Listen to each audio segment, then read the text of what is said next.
This is a world of beast tamers where both beast companions and humans coexist. Here, possessing a powerful and rare beast companion means having everything, because they are creatures that can summon rain and wind or destroy heaven and earth in an instant. Standing at the very top of this world is a young teenager named To Luong, because the beast companion within his body is called the moon god Shadow Leaf. It is a beast that was said to exist only in legends. Not only does it have the ability to reverse time and space, undo cause and effect, but it can also be immortal.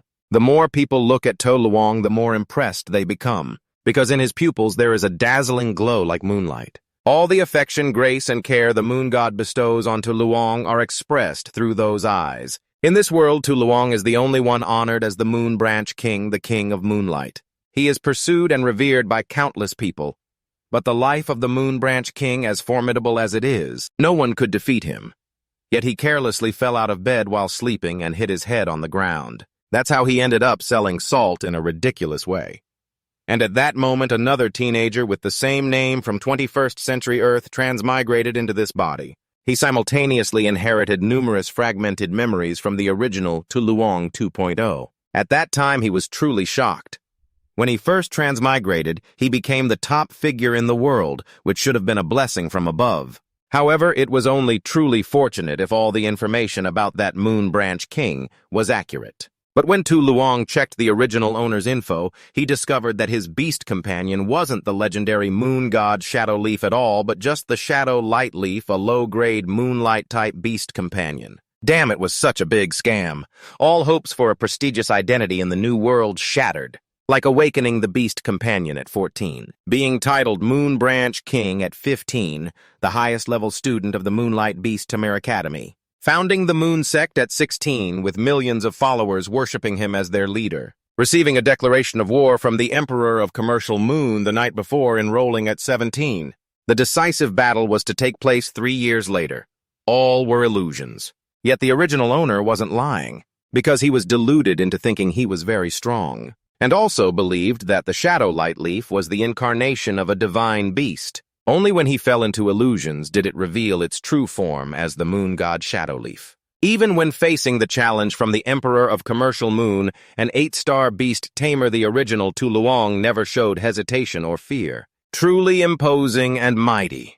If this 21st century To Luong hadn't relied on the system gained after transmigrating and seen his accurate info board, he might have believed the original's claims and just let it go. To Luong then summoned the Shadow Light Leaf. After all, he needed to see his beast companion face to face. The Shadow Light Leaf appeared and stunned him for a few seconds, because it really looked adorable. But the bad news was, besides being cute, this creature was completely useless. To Luong was utterly desperate. What to do now? Don't even mention the battle against the Emperor of Commercial Moon 3 years later.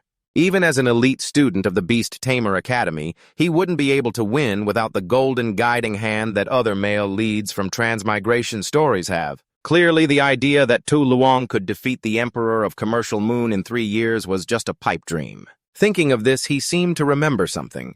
It seemed the original owner's life really had something like a golden hand, because deep in the original owner's memories existed something mysterious and strange of unknown origin. He only knew that he was extremely hostile toward it. After trying to recall, To Luong finally remembered its name, the Moon Branch Book. The moment he recalled it, the Moon Branch Book immediately appeared before him. It was originally a picture book containing drawings of many beast companions. To Luong quickly understood how it worked. Every time he touched a new beast companion in reality, its image would appear in this picture book. Just like that, every time after Nwechithu collects enough value and a certain number of pet images, it will open a draw. At that time, To Luong will have a chance to draw a pet of unknown rank. When he flipped to the Supreme Intellect Creature section, he also understood why the original owner rejected Nwechithu so much. Because the drawing slot for the Moon God Blindfold was completely empty. This also means Nwechithu denies the existence of this pet, completely contradicting the original owner's belief that he possessed the legendary Moon God Blindfold creature. However, for To Luong, this Nwechithu is nothing less than a golden hand. This is the Moonlight Taming Academy, where Moonlight system pets can be found everywhere. It's not hard to get close to them. Once he accumulates 10 draws, he might even actually draw that Moon God Blindfold. The 3-year battle is still far away. Who knows who will come out on top? The urgent matter now is to quickly grow stronger to truly live up to the title of Moonlight Chi King that he carries. Thinking this, To Leung put on a jacket and then rushed outside. Under the high-level dormitory courtyard of Moonlight Taming Academy, student Bok Duyet Ni was feeding a cute moonlight rabbit. This greatly annoyed her close friend Tokan. Bok Duyet Ni, you're always feeding these low-level creatures. What if they really cling to you? What will you do then? Don't worry, Tokan. Of course I won't sign a contract with a low-level moonlight rabbit. I'm just playing with it a little. There's no problem. Why would there be a problem? Tokan shouted. You're an elite student of the academy. If you get tangled with too many mixed scents, you won't attract stronger pets anymore. Speaking of which, Tokan used Moonlight Chi King as an example. He said you've never actually interacted with ordinary pets, not to mention high-level pets.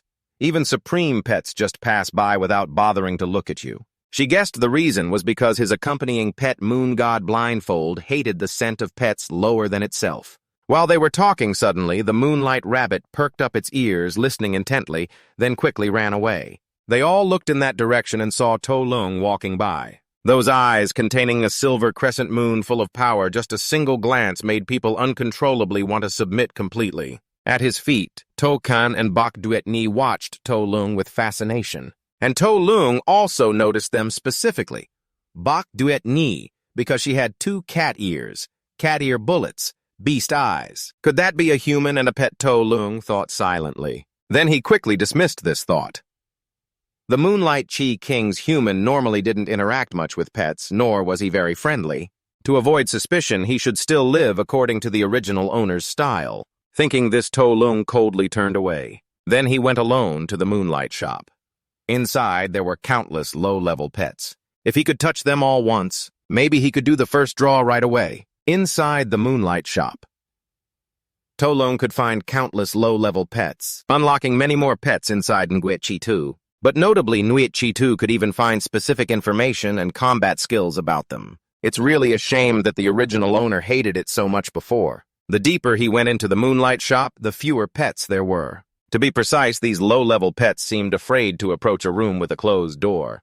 To Leung guessed this was the territory of mid-level pets. Only they could scare the low-level pets into not trespassing like that. Without thinking much, he opened the door and stepped inside. It was spacious. In the center was a mat, and on it lay a fierce beast. To Leung learned from the information board by the door that it was Bak Hua Lok, a mid-level moonlight pet. It possessed a unique beauty among mid-level pets, and even in the entire pet world it was not often seen. Gentle personality, likes to eat grass, and especially enjoys bathing in moonlight. Therefore, the mate selection criteria of the white flower deer are extremely picky, resulting in very few individuals remaining today. Only the Moon God Palace keeps the breeding base for the white flower deer. Honestly, looking at that board full of words, I feel this is a bit of an exaggeration. After all, it's just a mid-level pet. A few other academy students followed him into this room. After seeing the white flower deer, they couldn't help but be amazed. Wow, isn't this Origin Energy Pavilion free to enter? Then where does the money come from to keep a mid-level pet like this? I've never seen other pets receive such treatment. Could it be because of its beauty? Look at that white flower deer, so beautiful that it might just make some rich person like it. To Leung heard the 2 students whispering, not realizing the white flower deer could also hear these words.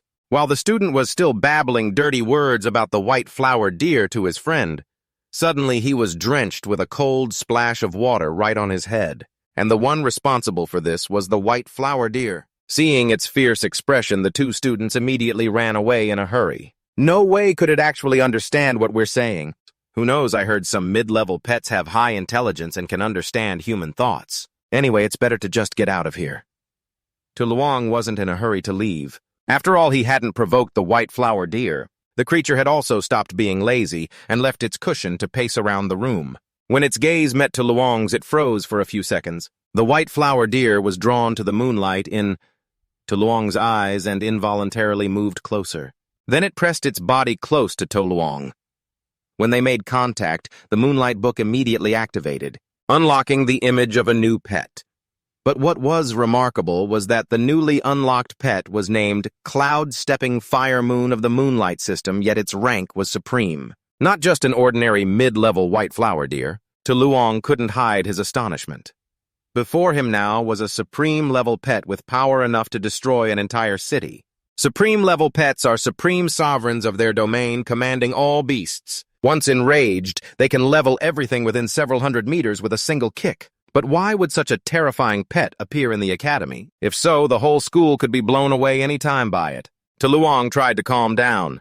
Wait, if this supreme-level pet can relax here, maybe it's because of its gentle nature. The school must know it won't randomly harm others, right? Earlier, it was just those two students thinking before speaking. That's why they got splashed with water. But it's also possible it's playing dumb to lure prey, like the main characters in web novels. Clearly powerful beyond measure, yet hiding it to pretend to be a fool. Nothing like Luong, who is truly pathetic and powerless. He can only rely on his face to scare people. After a long moment, Luong realized the deer was staring straight at him. A sense of unease rose in him. Wait, is this deer about to attack him? Could it be because Luong stood here too long that it sensed his identity might be exposed? If attacked now, he definitely wouldn't stand a chance. So Luong started playing dumb, praising, "Wow, this mid-level white flower deer is really beautiful. I just accidentally looked at it for too long, haha." Without knowing why this fierce beast was here. But in any case, Luong didn't want to be attacked, so he pretended to admire the scenery around him. Then when he got near the door, he quickly ran away. Although he was scared from the white flower deer's perspective, it was just accidentally looking at Luong too long, attracted by the patterns in his eyes. After Luong ran off, the white flower deer lazily returned to its cushion. But surprisingly, it took out a smartphone from underneath the cushion, then went online to search the keyword "people with eyes like the moon." After seeing the information there, Bok Hua Lok couldn't hide his surprise towards Luong. After leaving Nuet Luong Quan, he quickly returned to the dormitory area. Now Luong still felt the previous situation was too dangerous and didn't know who was so wicked. This is like releasing a tyrant dragon into a zoo. Moreover, that Bok Hua Lok is much stronger. Just one kick from it could probably take down several tyrant dragons. If it attacked outside with its cloud-kicking and moon-chasing moves, Luong would surely lose his life. After all, it's a supreme-level pet, while his pet is at the lowest tier. If it weren't for the Nuet Chi book, Luong would be the absolute weakest of the weak. Also, at Nuet Luong Quan earlier, the Nuet Chi book not only provided clear images of the pet, but also displayed its skills and characteristics. This means Luong could fully understand any pet after coming into contact with it. This is extremely useful in battle when you clearly understand your opponent's pet. Thinking of this, Luong became especially excited. Taking advantage of the night, he wanted to find a small pet in the academy to test this feature of the Nguyen Chi book. Then Luong saw the moonlight rabbit from earlier that afternoon. The thing is, according to the pet settings in this world, normally moonlight-type animals become crazed and violent when bathed in moonlight and their combat power suddenly increases. But this moonlight rabbit seemed to have no reaction to the moonlight at all. Thinking of this, Luong was scared stiff. Don't tell me this rabbit is also a fake tiger-eating pig with unmatched power pretending to be useless.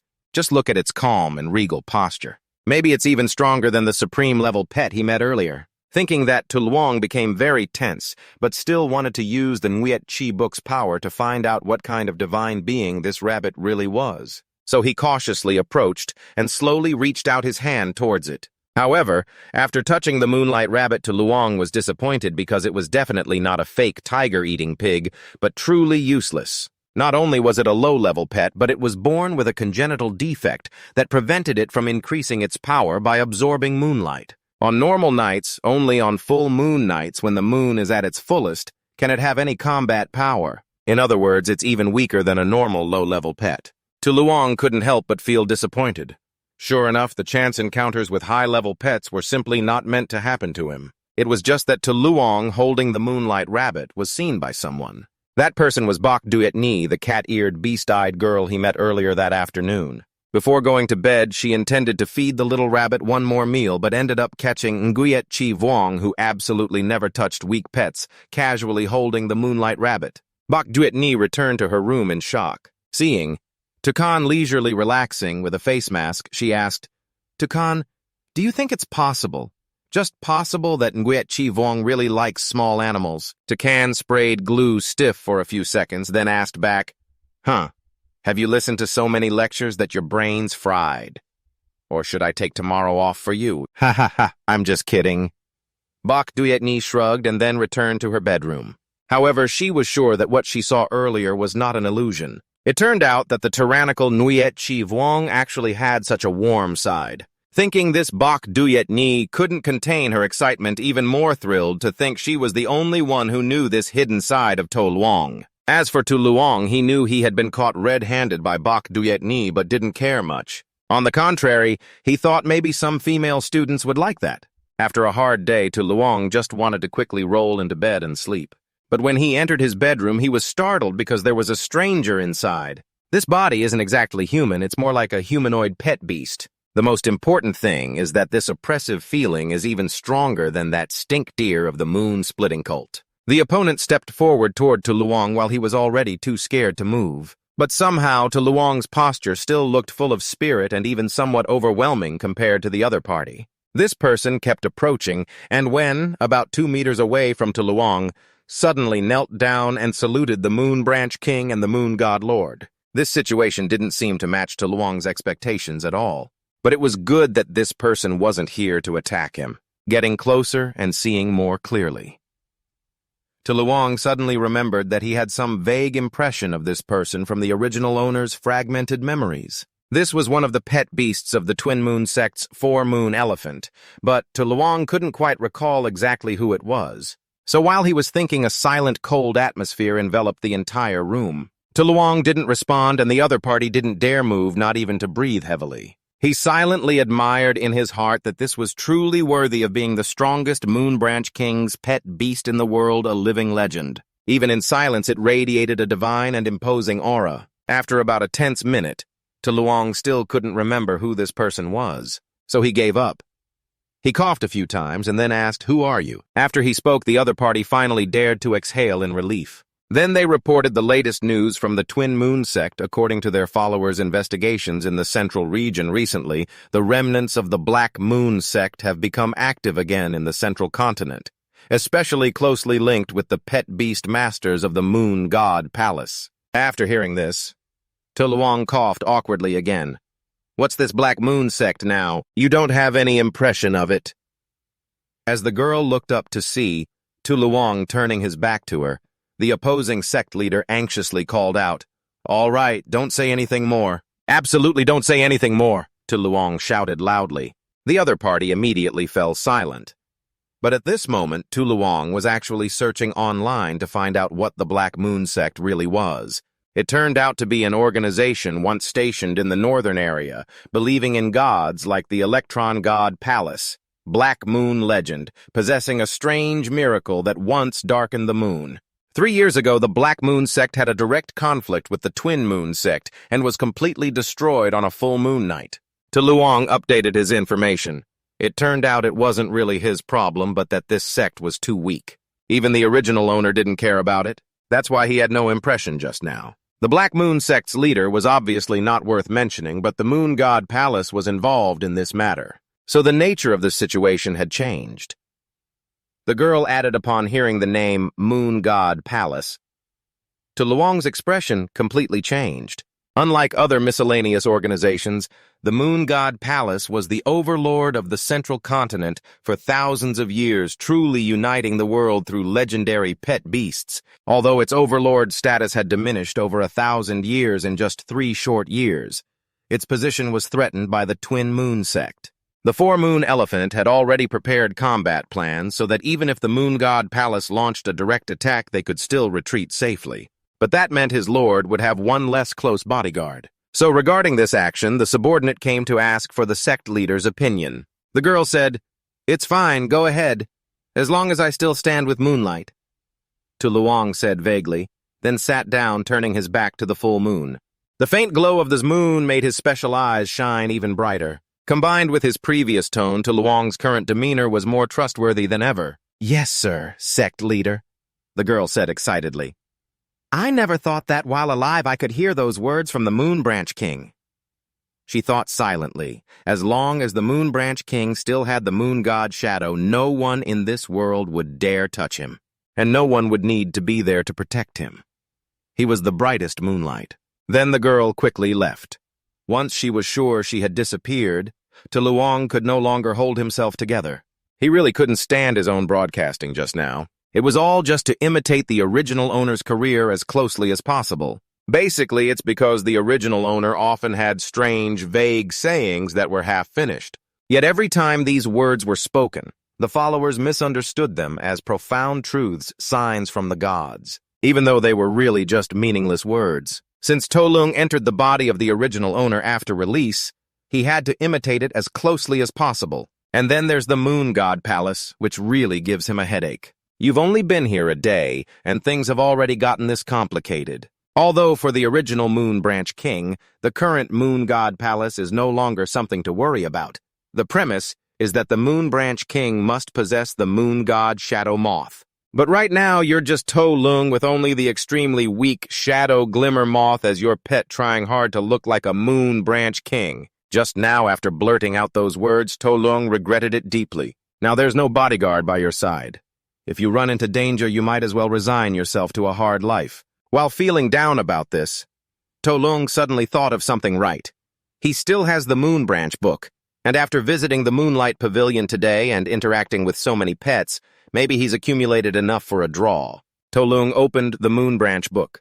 Indeed, he could now exchange for a chance to flip a card. This draw system has a chance to get any Moonlight-type pet with qualities from low to high. After drawing, a contract is automatically signed, but if unsatisfied, you can choose to annul the contract in exchange for some experience value. That's not a bad deal.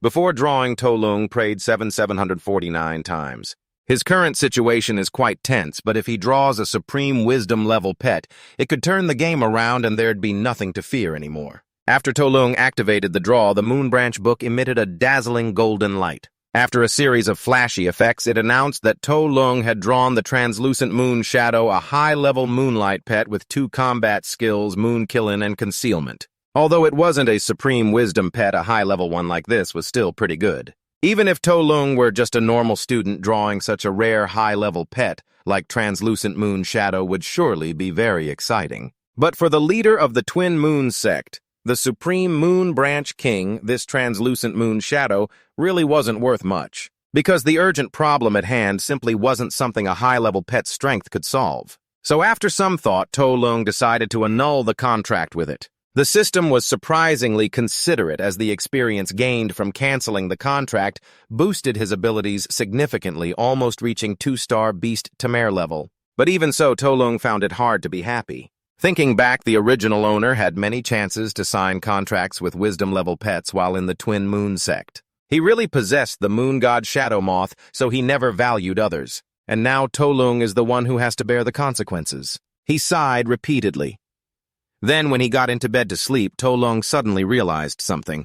Even though a high-level pet like Translucent Moon Shadow couldn't solve the fundamental problem of fighting the Black Moon sect, still it was stronger than his low-level Shadow Glimmer Moth, which had no combat ability, but could at least help a bit in emergencies. Yet he annulled the contract without thinking. Could it be that his personality was still influenced by the original owner? No, there's some difference. At least I don't believe the Moon God Shadow Moth is real, To Lung thought silently. Then he lay back on the bed, still feeling very upset inside. The translucent Moon Shadow swore that next time, if he drew a high-level pet, he must sign the contract immediately. Tomorrow, he planned to go to the Moonlight Pavilion again to collect the remaining low-level pets, including the Deer Stepping Moon mutation. To Lung intended to feed it some good food to lure it along. The next morning, when the Cloud-Stepping Moon pet woke up, it found its big house had been destroyed. Who said you could wake up, baby? Cloud-Stepping Moon was startled, then realized the caretaker was grooming its fur. Baby, wait until you get to the Moon God Palace. There will be much better food. Soon the Moon God Palace's envoy will come to pick you up. From now on, you must never be picky. You have to listen to the caretaker, okay? Dap Van Huan Guyet suddenly flinched again. What does this person mean? Could it be that it has been sold to the Moon God Palace already? The reality has proven that this suspicion of theirs was correct. Because outside at that time, the 2 beast tamers from the Moon God Palace, who were responsible for escorting Dap Van Huan Nguyen back, had already arrived at the gate of Moonlight Pavilion. Their arrival caused the group of students at the Beast Tamer Academy to gather around curiously. I even heard that the Moon Chi King came here to cultivate. I thought it would be some wonderful place, but it's just a bunch of kids. Really ridiculous. One of the two envoys from the Moon God Palace said. Little sister, don't cause trouble. This time we only came because of the white flower deer. Absolutely no incidents or extra trouble, especially nothing involving the Moon Chi King or the Twin Moon sect, the other reminded. Heh, got it. I don't want trouble either. Just take the white flower deer and leave right. Not long after, a girl with glasses stepped out from inside Moonlight Pavilion. She introduced herself. My name is Manhwa. I am the owner of Moonlight Pavilion. Manhwa glanced over and evaluated the two women. She wasn't surprised to see their attitude of dismissing everyone. It's a pity that now the Moon God Palace has already passed through several golden ages ruling over all beings. No matter how arrogant they are, they can't change that fact. You two envoys, since you're here, don't hesitate any longer. Come in and see the white flower deer with me, Manhwa said. No need, haven't you already seen it on the network? We will offer you 10 times the price if you directly bring it out. Don't dawdle anymore. As she said this, Manhwa couldn't hide her surprise. The white flower deer is currently on the brink of extinction because of its extremely picky mating habits. So even though it is a mid-level pet, its price is already equivalent to a high-level pet. Moreover, this white flower deer has unparalleled beauty within the academy. The fact that the Moon God Palace people traveled from afar and offered such a high price shows they were determined to get it no matter what. Thinking this, Manhwa felt she might as well take advantage of the opportunity to raise the price a little. You two envoys seem unaware, but this white flower deer is a descendant of the pet owned by the founder who first established our academy. So we have always treated it with the care and benefits of a supreme-level pet. If the price is only 10 times, it really won't be enough to compensate for the resources we have invested. After hearing this, the younger sister envoy was the first to react. She burst out laughing loudly. What descendant of the pet emperor? Isn't it still just a mid-level pet? And you say it's treated like a supreme-level pet. Just based on this poor place, I'm afraid you haven't even seen the real deal. Shut up! The older sister cut her off. Then she continued to raise the price to 20 times for the white flower deer. What are you talking about, big sister? 20 times is a bit too much. That's beyond our budget. Despite her younger sister's objections, this girl was determined to pay 20 times the price to take the white flower deer. Because her Moon Chi blue pet is an extremely rare high-level type with special abilities to avoid disaster and seek fortune for sea danger. Since arriving here, it has been in an extremely frantic state, as if warning that something bad is about to happen. That's why she was willing to pay a bit more to leave quickly, but it's too late. Just as she thought of this, she sensed a force strong enough to crush others. Someone is coming, and the owner of such a terrifying power that freezes people like this can only be the Moon Chi King. The two envoys from the Moon God Palace turned their heads and saw Luong trembling all over. It's unclear why he came to a place full of low-level pets like Moonlight Pavilion. The younger sister was even worse, her mind completely suppressed by the Moon Chi King. She no longer heard her older sister's voice. Little sister, can you hear me? Quickly lower your head, don't face him, snap out of it. Even though she kept signaling, the red-haired envoy was no longer alert enough to hear or see anything. Only when she staggered back did her older sister step forward to support her. Then the two of them knelt down together. At that moment, Luong also approached. Using his special gaze, he looked down from above with an air of superiority. That cold, domineering aura was like seeing everything in this world as nothing but dust. It gave people the feeling that they were truly in front of a deity. The pair of messenger sisters were so terrified they couldn't even raise their heads. The atmosphere was extremely tense.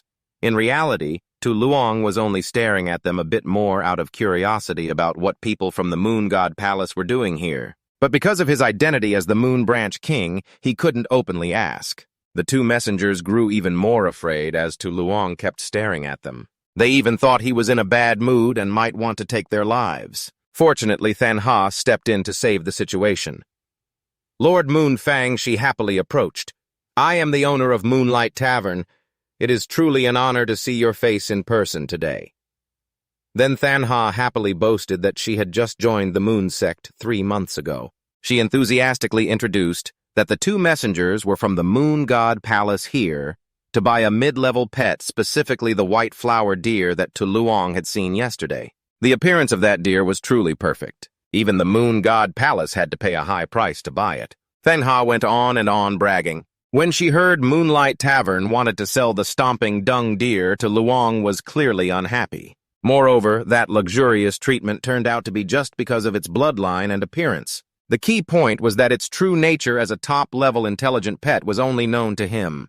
This was something money couldn't buy. So Tu Luong was even more determined not to let Moonlight Tavern sell it. Then Tu Luong turned abruptly and threw out a cryptic line. "Go back. This is not the place for you. The moon is about to fall." If said by anyone else, it would just be nonsense. But it was spoken by the unbeatable Moon Branch King. Everyone present turned pale after hearing it, especially the two Moon God Palace messengers, as they guessed it might mean an unprecedented disaster for the Moon God Palace. The moon will not fall because the night is eternal. The younger sister didn't understand why she lost control of her words, maybe because her mind was no longer clear, unconsciously uttering the Moon God Palace's motto. It was also a reply to the Moon Branch King's words. Oh my God, did she just dare to argue with the Moon King? The crowd was shocked and stirred. At that moment, the woman realized how disrespectful her actions had been. She unconsciously looked up and met Tu Luong's eyes colder than ice and snow. Terrified, she fainted immediately. Only the older sister stayed more composed. She felt that the white flower deer was no longer important because the situation had gone beyond their ability to handle. She had to return to the Moon God Palace to report what Tu Luong had just said. To inform the 10 Pillars sect because perhaps a great disaster was about to descend. Thinking this, she immediately helped her sister up to leave. Feng Ha was very satisfied seeing this scene. She had long been annoyed by the arrogant attitude of the Moon God Palace people. What nonsense about the moon never setting, because the night is eternal. Their dim moon had already set long ago because the real moon had forever fallen asleep in the eyes of Moon King Tu Luong. After chasing the Moon God Palace messengers away, Tu Luong entered Moonlight Tavern. Only when he was sure no one was watching did he finally exhale that situation was really dangerous. Acting the part of the Moon Branch King was exhausting. Although he didn't know if his performance was convincing, having said that much, the Moon God Palace people probably wouldn't still be interested in the white deer. Meanwhile, in the private room of the Stomping Dung Deer, Moonlight Tavern staff were beginning to move its belongings. But the deer strongly resisted, biting and tearing the staff's clothes and wailing miserably. The staff were puzzled because normally it was very obedient and gentle. That's right, is it? Because the treasure can't bear to leave his mother, and the caretaker of Dap Fan Hua Nguyet suddenly came up with this reason, then rushed over to hug the fawn tightly. Don't worry, even if you go to the Moon God Palace, I will visit you often. Dap Fan Hua Nguyet's inner self strongly protested, who cares? It just doesn't want to go to the Moon God Palace. At that moment, Dap Fan Hua Nguyet's mattress was jolted. The caretaker then discovered many things under the mattress, half-eaten sunflower seeds, a doll shaped like a person, a mirror, romance novels, and even a mobile phone. A series of question marks appeared above her head. Do monsters like these things too? Among them, the phone was probably the most valuable item. The caretaker thought it was something someone had dropped. So she picked it up. Seeing that Dap Fan Hua Nguyet became very tense, because it feared its browser history would be discovered. To protect this secret, it had to break its usual gentle image. It took a running start and charged at its closest caretaker with a headbutt. The phone in her hand flew up and then landed in the hands of Tu Luong, who had just rushed into the room. This situation was even worse than having the caretaker see its browsing history. Tu Luong looked at the phone in his hand and saw the screen displaying a cheesy romance novel between a monarch and a monster. He was truly speechless. Meanwhile, Dap Fan Hua Nguyet, too embarrassed, hid behind his bed. Now he just wished there was a hole he could crawl into. After a few seconds, Tu Luong decided to regain his cold boy demeanor by throwing the phone away. Then he declared, "Today's deal with the Moon God Palace is cancelled. Everyone no longer needs to pack up.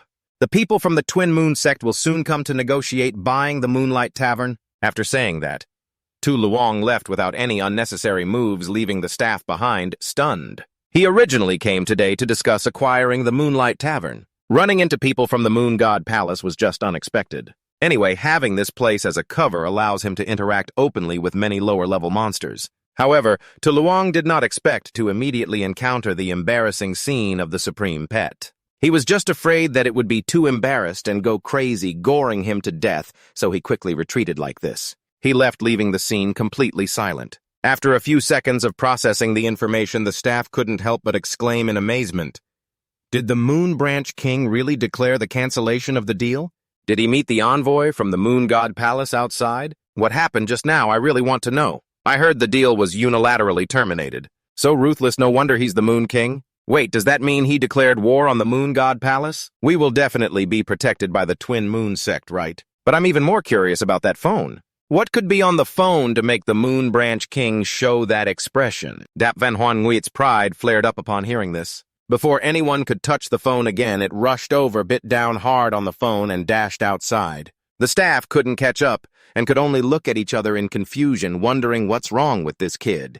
Could it be a rebellious phase? Dap Van Hoan Nguyen ran like the wind out of the Moonlight Tavern, chasing after To Luong. The other day, he saw through its identity. Today, he discovered its embarrassing browsing history. Dap Van Hoan Nguyen felt that if he let To Luong leave the Moonlight Tavern like this today, he'd have no choice but to move to another planet to save face. Stop, Nguyen Phuong, you've seen everything. The fawn ran very fast and soon blocked, To Luong urgently calling out. Its voice sounded very pleasant, and it was a girl's voice. To Luong immediately understood why he was reading that cheesy romance novel. If you dare to reveal this secret, I will definitely not let you off. Da Van Hoan Nguyen again threatened To Luong. Silent for a few seconds, her face showed no expression at all. When that deer thought it had successfully scared him, the always cold Moon Branch King suddenly sneered, "Hold back your sorrow. Sometimes losing face is just a way to say goodbye to your past self, right woman. You have successfully caught my attention." To Luong continued repeating the lines from that ridiculous novel, making Da Van Hoan Nguyen so embarrassed she wanted to crawl into a hole. "Shut up, just shut up. Don't think I'm afraid just because you're the Moon Branch King," he shouted. "If I ever hear you reveal my identity or that line to anyone, I will immediately rush out of Moonlight Pavilion, run to your front door, then throw myself at your feet to spill blood all over you." Although Da Van Hoan Nguyen's threats weren't very intimidating, they reminded To Luong of something. That is, if you call the name of a pet within a certain radius, it can sense it deep inside. This is the unique sixth sense only pets of supreme quality possess. So To Luong took this opportunity to negotiate a bit with Da Van Hoan Nguyen. "So if I call you, we'll definitely come right." "Of course," the deer shouted, then suddenly realized the situation was a bit off. Just now, it was threatening. To Luong, "So why did it turn out like this now?" "Then it's settled. From now on, if I call and you don't come, I will reveal your secrets to everyone," To Luong said, then walked away casually. Da Van Hoan Nguyen was stunned, but when she saw To Luong disappearing from sight, she suddenly shouted loudly, "Be careful on full moon days!" To maintain his cold boy image, To Luong didn't even bother to turn back after hearing that. Only stayed for an hour, then went straight back to the dorm. After his figure was completely out of sight, Da Van Hoan Nguyen still stood there confused. Thinking about To Luong's words, maybe from reading too many novels, she felt those words were no different from a domineering CEO's confession, making her maiden heart soar with joy. As for To Luong, after making sure he was safe as usual, he had to find a secluded spot to continuously regulate his breathing after the recent tension, essentially. To Luong just wanted to tease Da Van Hoan Nguyen a little because her embarrassed expression was very entertaining. Who knew he'd go too far and end up threatening her, and apparently even succeeded? Looks like that deer really cares about her face. However, To Luong didn't understand the meaning of her last words. Be careful on full moon days. Still, he felt uneasy. Could something happen 3 days from the full moon? If that's true, To Luong is in a dangerous situation. Because according to the Song Nguyen sect's personnel deployment plan, there is currently no bodyguard by his side. So, if he wants to be certain, he should probably strengthen his pet team a bit. Thinking this, To Luong took out the Moon Branch book, hoping to summon a new spirit pet. Meanwhile, at Moon God Palace, a meeting of the 10 Pillars was underway. The 10 Pillars are the top 10 pet masters of Moon God Palace. Although their identities are unknown, rumors say they are all very beautiful women. The sister envoys had returned with the vague message about the moon possibly falling, which To Luong had mentioned to report. Oh, although we don't know what that means yet. The Moon Branch King's words really reminded me the season has changed recently and the full moon timing is different. "Don't forget to adjust your timers," said the 4th pillar of the 10 pillars. Her words seemed meant to ease the current tension, but apparently didn't help much as everyone sighed heavily. They all believed that a figure like Moon Branch King To Luong would never touch low-level pets, so his presence at Moonlight Pavilion seemed unreasonable. Therefore, someone speculated that there must be something in Moonlight Pavilion that could attract the Moon Branch King, most likely a pet of Emperor level. As soon as that person spoke their thought, the room became even more silent, suffocatingly so. After a while, a few voices spoke up. You say an emperor-level pet. But if the Moonlight King has the ability to control emperor-level creatures, then that's correct. That also means the divine spell residing within the Moonlight King's body is about to awaken. If it truly awakens, then our Moon God Palace will no longer have the ability to resist. Besides the direct meeting between the 10 pillars, the 4 pillars are also representing the Moon God Palace to communicate online with the followers of the Black Moon sect. And given the unfavorable situation, they are desperately requesting support from the Moon God Palace to protect the safety of their sect. If the Moon King has signed a contract with an emperor-level pet, do you think you have any chance of winning? The followers of the Black Moon sect, the 4 pillars, asked the other side on the line. Upon hearing that Su Liang might have signed a contract with an emperor-level pet, they immediately fell silent. Clearly, they were scared out of their wits. The 4 pillars called back several times, but no one answered. Just as she was about to disconnect, a man's voice replied, "Please rest assured, 4 pillars for the Moonlight King is not the only one in this world being watched over by moonlight. The people of the Twin Moon sect work very fast, so it wasn't long before Yuan Liang Temple belonged to the Moonlight King." Su Liang also took advantage of the time and sent his followers to search for moonlight-type pets everywhere and bring them back to the Beastmaster Academy. This action was originally for personal needs, but caused the entire northern territory of the kingdom to fall into chaos. All forces were thrown into a state of panic and vigilance. Days became tasteless and nights restless. There were even rumors later that the way the Moonlight King became stronger was by eating small animals alive to boost energy, and his actions were a sign that the god within his body was about to awaken. There were many different speculations, but overall they made the recent situation in the Northern Territory chaotic. Meanwhile, the person at the center of this storm remained very calm. So calm it was almost indifferent. Every day, Su Liang unlocked countless new monsters, thereby gaining more chances to draw lots. But whereas the first draw had yielded a high-level monster immediately, this time after 5 consecutive draws, he only got 1 high-level pet, the Lake Moonlight. Although he had the help of the Twin Moon sect, it was still very difficult within 2-3 days. Being able to draw 5 times in a row was already very challenging. He couldn't sign contracts with low and mid-level monsters, so he had to cancel all contracts and turn them into experience points. As for the only high-level pet, although he intended to sign a contract, it was more like a support-type pet. He didn't think it could help much beyond that. In the original owner's memory, there was no pet named Lake Moonlight at all. This made Su Liang suspect whether this was a very rare toy-type monster. He searched online, but couldn't find any information related to it. This was really unreasonable. Is there really a monster in this world that the encyclopedia has no information on? While confused, Su Liang suddenly remembered something. If Lake Moonlight had been unlocked, he could just check directly in the Moonlight book without needing to go online. Thinking it, he did it immediately and indeed found information about this monster. Lake Moonlight is a mutated beast that once appeared in the world 13,000 years ago. It was automatically detected and included by the Moonlight book, then became extinct due to a lack of reproductive function, and the bloodline of its ancestors remains unknown. Su Liang's combat skill is submersion. Its innate trait allows it to absorb all shocks and vibrations from the surroundings. When its endurance reaches the limit, it will explode and perish. The Moonlight book also notes that after signing a contract with a Beastmaster, the monster will wither for a while and then automatically revive.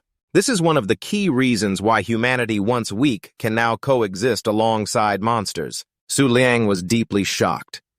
13,000 years ago was even earlier than the history of the Moon God Palace. No wonder there was no information about Lake Moonlight online. It turns out it simply isn't a creature of this era. But wait, isn't it a creature from this era? You originally didn't want to make a contract with a high-level beast. The main reason was fear of being discovered, since high-level beasts don't fit the identity of the strongest beast tamer in the world that you have. But what if it's a high-level beast that no one knows about? Ho Trung Wit is exactly that existence, as currently no one except Tu Luong knows its true identity. Moreover, its ability is very suitable to counter sudden threats. For those reasons, Tu Luong decisively made his decision. That was to sign a contract with Ho Trung Wit. At that time, in the beast space belonging to To Luong's consciousness, only Thian Quang Deep was sleeping soundly. But after he signed the contract with Ho Trung Nguyệt, a huge wave suddenly flooded inside. Soon after, it became a vast lake reflecting the shimmering crescent moonlight, making Tien Quang Diep unable to help but immerse itself. At the same time, Tu Luong also felt the presence of this high-level beast. But that mysterious fluctuating feeling was completely different from the characteristics of other high-level beasts. Finally, he had a second favored beast, and Tu Luong truly hoped it could lend him a hand, since the full moon night of Step on Cloud's Change Moon was approaching. The next night was that full moon night. The people of the Black Moon sect really made their move. Based on the previous negotiation with the Moon God Temple, they guessed that Tu Luong had obtained a favored beast of Emperor level and that he would act on that full moon night. One of the strongest in the Black Moon sect, who also played the role of an insider in the Beast Academy, was assigned to guard this area, which was also the closest to the Moon Branch King. He was extremely nervous, fearing that if Tu Luong sensed even a hint of hostility, he would surely lose his life when facing him. Meanwhile, Tu Luong was still in his dormitory, and strangely his theme Quang Diep kept flying back and forth anxiously. Whereas on previous full moon nights it was never like this. Ho Trung Nguyệt was still sleeping soundly and seemed completely normal. Therefore, Tu Luong speculated that a powerful beast had probably appeared in the academy and frightened the low-level beasts like Team Quang Diep. "All right, stop fussing. I'll take you outside to check it out," Tu Luong said to Team Quang Diep. Only then did it obediently perch on his shoulder. Although full moon nights were curfew time at the academy, that wasn't a problem for Tu Luong because of his special status. If an abnormal situation happened in the academy, the target was likely him, and if danger really occurred, an open space would be easier to counterattack in than a closed dorm room. Besides, Tu Luong didn't want to involve other students. After leaving his room, Tu Luong realized that not only his theme Quang Diep, but many other low-level favored beasts in the male dormitory were in an overly excited state. The students were running in panic trying to catch their favored beasts. This made him even more uneasy. Could it be that the Step on Cloud's Change Moon really warned that a strange beast would attack Tu Luong on the full moon night? Tu Luong was both tense and excited. What kind of beast would the bold person who dared to target him have? Just as he thought this, a loud noise suddenly occurred. It seemed to come from the neighboring building. Tu Luong immediately ran to the window to investigate. Then he discovered that the roof of that building had been blown off, and this disturbance didn't seem to be aimed at him. In fact, the person just attacked was the Black Moon sect insider who had infiltrated the Beast Academy, and the noise was caused by him being attacked by a strange creature. It was strange because the creature clearly looked like a low-level moonlight rabbit, but its size and aura were overwhelmingly powerful. It was nothing like a weak moonlight rabbit at all. In fact, it was a moonlight rabbit with a congenital defect that could only manifest its power on the fullest moon nights. But except for Tu Luong, who had the Moon Branch book, who else knew that? And the insider was no different. He couldn't explain the creature in front of him at this moment. The moonlight rabbit used its 2 long ears to continuously attack the places it hit. Even solid bricks and stones are crushed to pieces. In the dormitory, the low-level pets grew increasingly frightened and agitated by the noises outside, along with the roars of the moonlight rabbit. And a similar situation was happening at the Moonlight Pavilion. The low-level pets outside were running around chaotically, but strangely, they all ran toward Manhwa Nguyet's room. This white deer, who had been asleep, was awakened by the noise and couldn't help but feel annoyed. "What's all this noise in the middle of the night? It's so annoying, everyone go back to sleep." The pressure Manhwa Nguyet exerted obviously far exceeded that of the moonlight rabbit. After hearing these words from him, the little low-level beasts became obedient. Each one voluntarily returned to their nest to continue sleeping. Meanwhile, Manhwa Nguyet, awakened in the middle of the night, couldn't fall back asleep, and started reminiscing about the words Tu Luong said that morning, then felt embarrassed by himself. "He is the Moon Branch King, comparable to the great Emperor Thuong Nguyet. Why on earth would he need to ask me for help?" Manhwa Nguyet thought to himself. Then he himself came up with the hypothesis that Tu Luong was still too young. In fact, his strength hadn't yet reached its peak. That's why he needed to borrow Manhwa Nguyet's power to overcome dangers. That foolish deer really thought that way to hypnotize himself into believing he was very useful to Tu Luong. Back at the dormitory area, the Moonlight Rabbit Academy was still in a state of frenzy. The spy, who was considered very strong within the Black Moon sect, was also astonished that its power far exceeded his expectations. But seeing that rabbit destroying the Academy's facilities at this scale, he guessed it wasn't the property of the Twin Moon sect, but just a crazed beast under the moonlight. He just feared these disturbances would alert the Moon Branch King. If that happened, neither he nor the rabbit would have a safe way to retreat. Safe, I said, safe. Don't you know this is the territory of the Moon Branch King, originally wanting to negotiate a ceasefire, but the Moonlight Rabbit had already lost all reason, so even hearing these words didn't register. It didn't even wait for the other party to finish speaking before continuing its attack. The powerful, fierce attacks poured in. The spy hurriedly commanded his pet Lin Dunwuet to use its large body to block the blows. As a result, those two fish were battered all over, but the Moonlight Rabbit's attacks were effectively neutralized. Well done, Lin Dunwuet, he patted his pet. The wounds on it slowly healed. After that situation, he considered that he had grasped the opponent's strength. Although its power was great, it acted sluggishly. It didn't resemble a high-level beast with any intelligence at all. It definitely wasn't a supreme intelligence-level pet. Otherwise, his Lin Dunwuet wouldn't have failed to block that attack. Interesting. If it hasn't alerted the Moon Branch King, then why should I fear you? The Black Moon sect spy laughed. Then he jumped down from Lin Dunwuet's back and allowed his pet to lift the curfew, permitted to absorb the moonlight. Immediately under the energy of the full moon, the two fish merged into a fierce shark. But at the same time, the spy also felt a terrible pain spreading from his chest. Lin Dunwuet, stop absorbing! He shouted.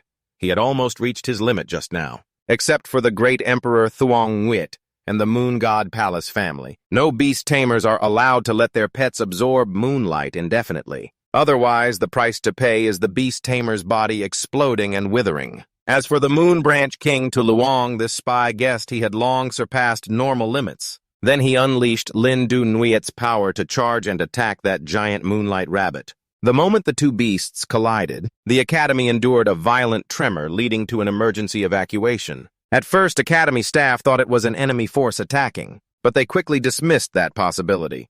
With the Moon Branch King here, no fool would dare to launch an attack first. It's probably some kind of monster that absorbed too much power from the moonlight and lost control. Yeah, probably.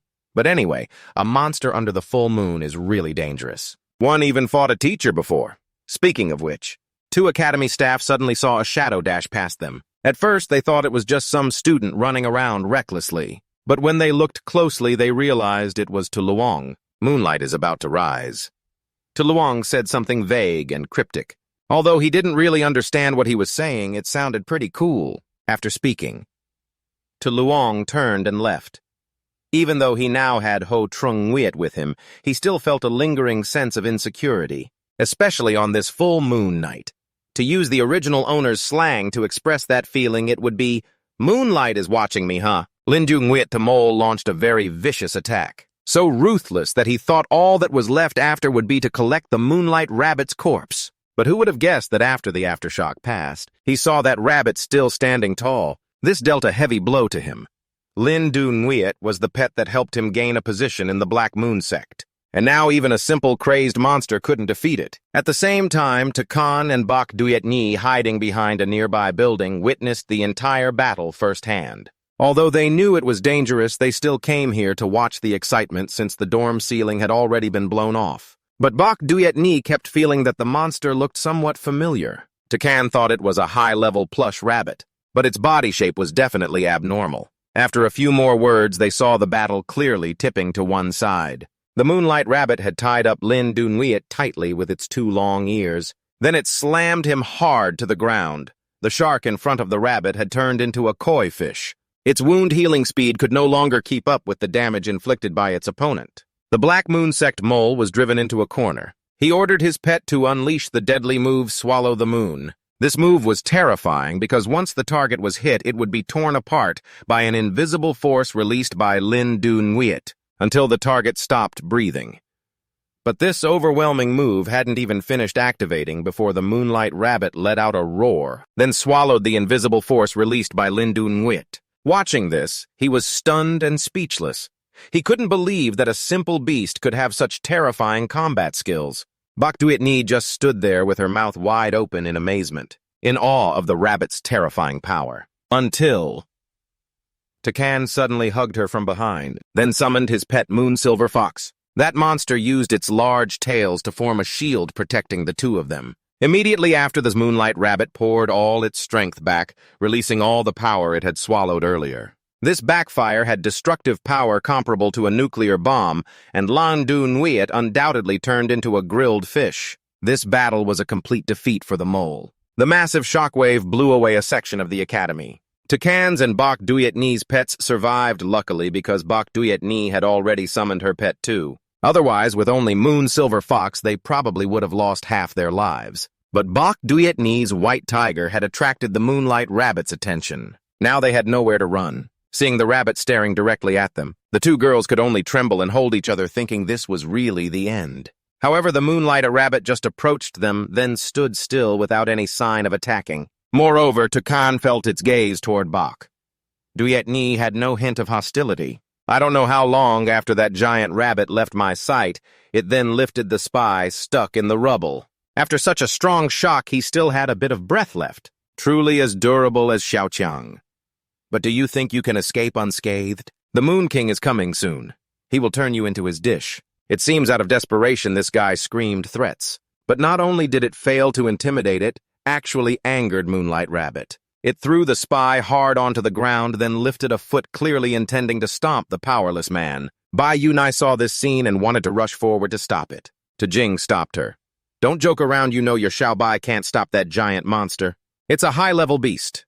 Once it dies in battle, its loyalty will also decrease upon resurrection. But we can't just stand by and watch that person die here. How can we watch death and not save him by Yueni? Jing was already used to this personality of his friend. So knowing he couldn't persuade her, he could only let Bai Yueni do whatever she wanted. However, just as she was about to summon her pet, a hand suddenly stretched out and blocked her path. The Moon Branch King. Tu Liang had arrived. Under the full moon, he looked even more majestic. Push everyone back. This is not a battle you can participate in. Moonlight is about to converge. A halo of light spins above Moonlight Rabbit's head around Tu Liang. As he walked, rays of brilliant light radiated out. Many spirals circled above his head.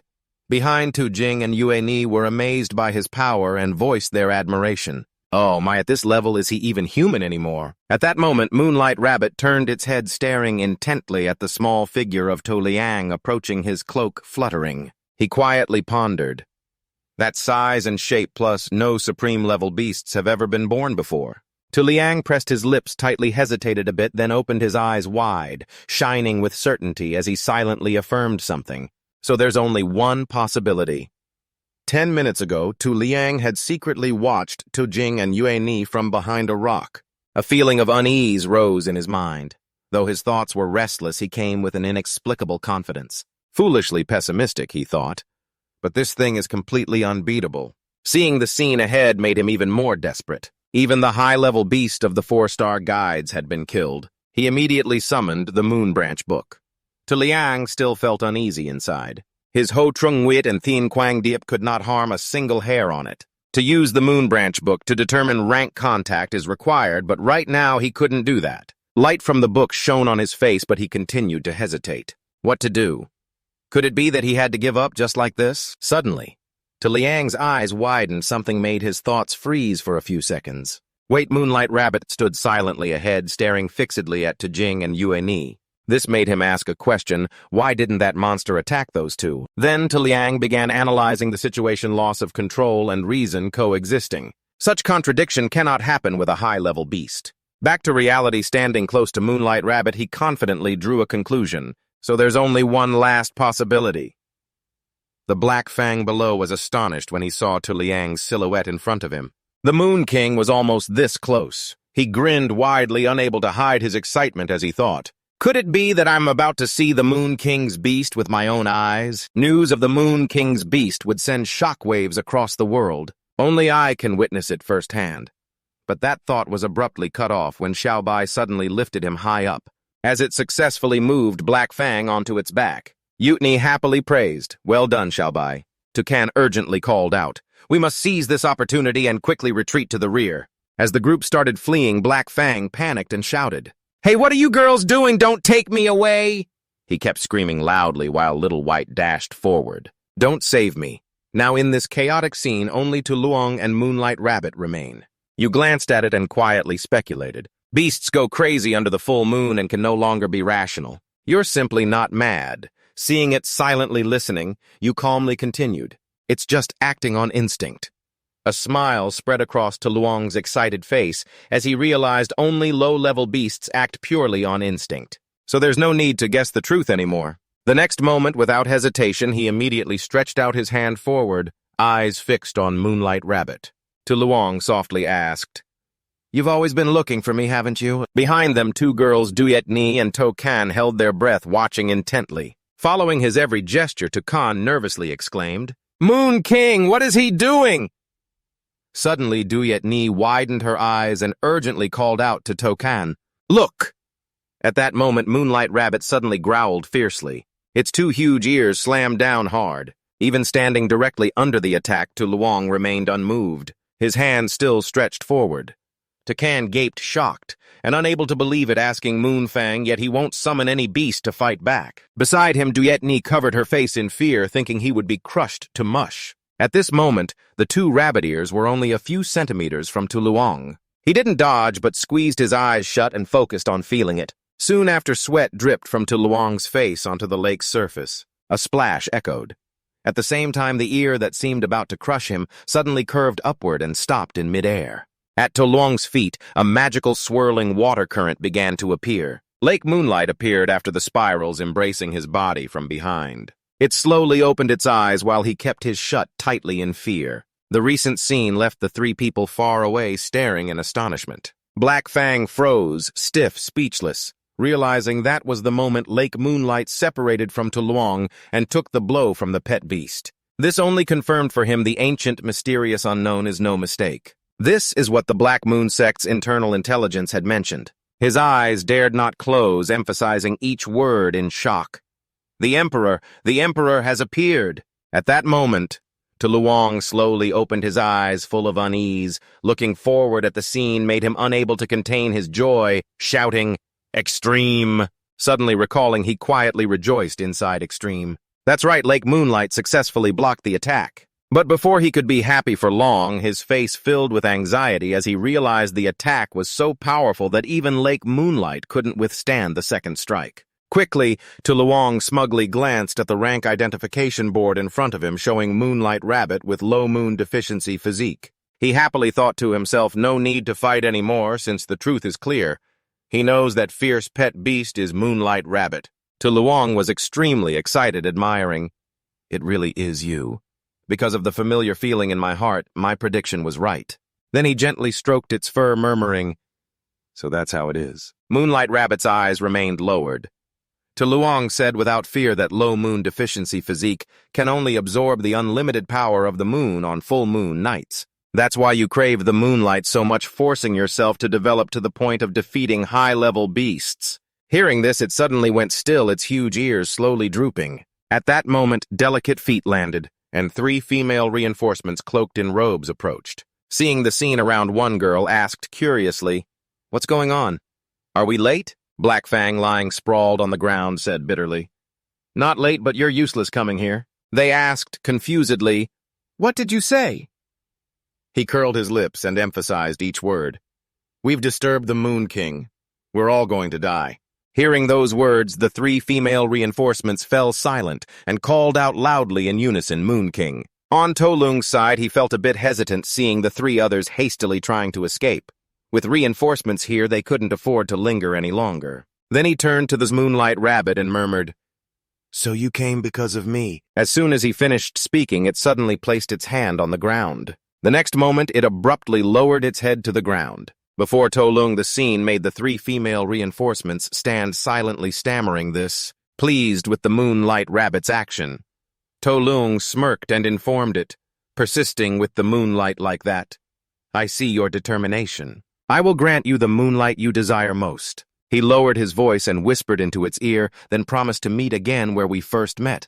As soon as the words finished, the Moonlight Rabbit slowly stood up, then immediately turned and scampered off into the night. Amidst the reinforcements' chatter, "Why did it run away? Shouldn't we chase it? Chase what? The Moon King hasn't even taken his turn yet, haven't you?" Suddenly, Hakin leapt forward, unwillingly shouting, "Are we just going to let it go like that?" Filled with resentment inside, Damn it! I almost got beaten to death and the Emperor Beast wasn't visible clearly. Then he looked at To Lung and shouted, "Lord Moonlight, that monster attacked you. How can you forgive it?" He turned his cold face to him and said in a deep voice, "Was that really an attack just now?" Hakin was startled briefly and couldn't say another word when he realized what. Those eyes, that crescent moon, had changed into a unique full moon shape. Inside Hakin's mind, a voice suddenly whispered by his ear, "Hakin, what did you see?" The question was asked, but no answer came. The voice sounded again, "Hakin, if you hear me, answer." Yet he still stood there stiffly unmoved. Suddenly the image of the Moonlight Rabbit appeared in his mind. Next was the scene of Lin Du Nguyet being defeated in an instant, burning black, and then instantly vanishing. Then came the sight of To Lung holding Ho Trung Nguyet tightly from behind. Finally, the icy cold face of To Lung, the face with the eye that was once a crescent moon, now transformed into a full moon. After piecing together all the witnessed scenes, Hakin finally muttered, "Emperor." His whole body trembled uncontrollably. His face darkened with no trace of blood. The next moment he dropped to his knees, holding his head in panic, and exclaimed, "Emperor! Yes, it's the Emperor! I've seen it!" He kept yelling uncontrollably. The Moon King is truly terrifying. Afterward, he slumped down, breathing heavily. That voice spoke up right after, "Stop for today. Continuing will only become a burden for you."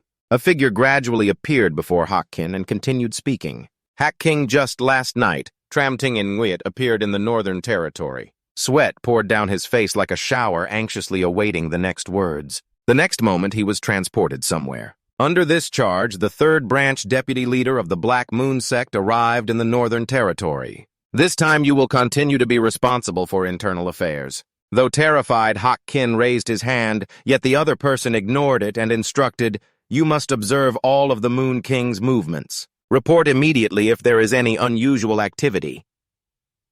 Suddenly, Hakin appeared in a sickbed, his hand still raised forward while calmly observing his surroundings. He anxiously wondered, this is the medical room of the academy. Did I have a nightmare? But his eyes became vacant. Then a thought flashed through, wait, it's not a nightmare. Hakin placed his hand on his head where a dull ache appeared, firmly convinced that was the beast of the high-ranking leader. The pact between the moon and dreams above is directing me. Transmigrated Nguyet has appeared in the Northern Territory, and a deputy leader has already arrived there. Remembering To Lung's back, Hakin thought confusedly, but who will face the Moon King's Emperor? His eyes flashed with astonishment as he suddenly thought, no way could it be those people. Thinking of this, Hakin suddenly turned his head and stared wide-eyed at the scene outside. At the same time, in the academy dormitory, our To Lung blinked lightly as he felt something stirring. When he opened his eyes wide, the adorable face of Nguyet Quang Tho appeared, startling him so much that he screamed. He panicked and stepped back, confused by it. But then To Lung paused for a moment. Only then did he breathe a sigh of relief as he remembered, "Oh, right, just recalled." Looking at Nguyet Quang Tho, raising both hands joyfully, To Lung whispered to himself, "I've already signed a contract with this kid." Flashing back to last night on the way to the meeting point with Nguyet Quang Tho, To Lung was a little worried, thinking I said we'd meet again where we first met. He must have understood, right? But suddenly he gasped and looked ahead, eyes sparkling with surprise, seeing Nguyet Quang Tho playing and frolicking with a butterfly. To Lung happily thought to himself, "You really are here." He cleared his throat lightly as a less than pleasant idea arose in his mind. After all, pretending to be a mighty boss in front of everyone, if it discovers the weak and angry Inuit Vung on the spot, it's all over for me. So to ensure safety, it's best to sign the contract somewhere with no one around. Thinking that he regained his composure, stretched out his hand and requested then, "Nguyet Quang Tho, please sign the contract with me." Nguyet Quang Tho remained unmoved within its aura, standing still, and allowing To Lung to capture it at will. After finishing, he looked a bit disappointed at what appeared before him, silently feeling hurt. This contract board really doesn't look anything like Nuit Vung. The three pets who had signed contracts with To Lung appeared one after another, first the low-level Theme Quang Diep Nguyet Quang, followed by the high-level Ho Trung Nguyet Quang. The latest is the low-level Tho Nguyet Quang with physical flaws. But then he smiled, reassuring himself, although it's a low-level Tho Nguyet Quang, outwardly it can crush high-level beasts on a full moon night. To Lung stroked his chin quietly, wondering if its maximum limit might reach a higher level. As he pondered those words, his face suddenly darkened and his thoughts were abruptly cut off. Right now, Nguyen Quang To was on the floor biting To Leung's shoe repeatedly. Then it looked up with its super adorable face, its eyes sparkling like pearls gazing at him. Seeing this, To Leung put his hand on his forehead in exasperation and walked away. Then he came up with an idea: still go to Nguyen Leung Quan to find Dap Fun and confirm something about Tho Nguyen Quang. After putting on neat clothes, To Leung opened the door and stepped outside, but suddenly froze watching the female students excitedly running in one direction down the hallway. He wondered what was going on, glancing left and right. To Leung was surprised to realize that it seemed different from what happened yesterday.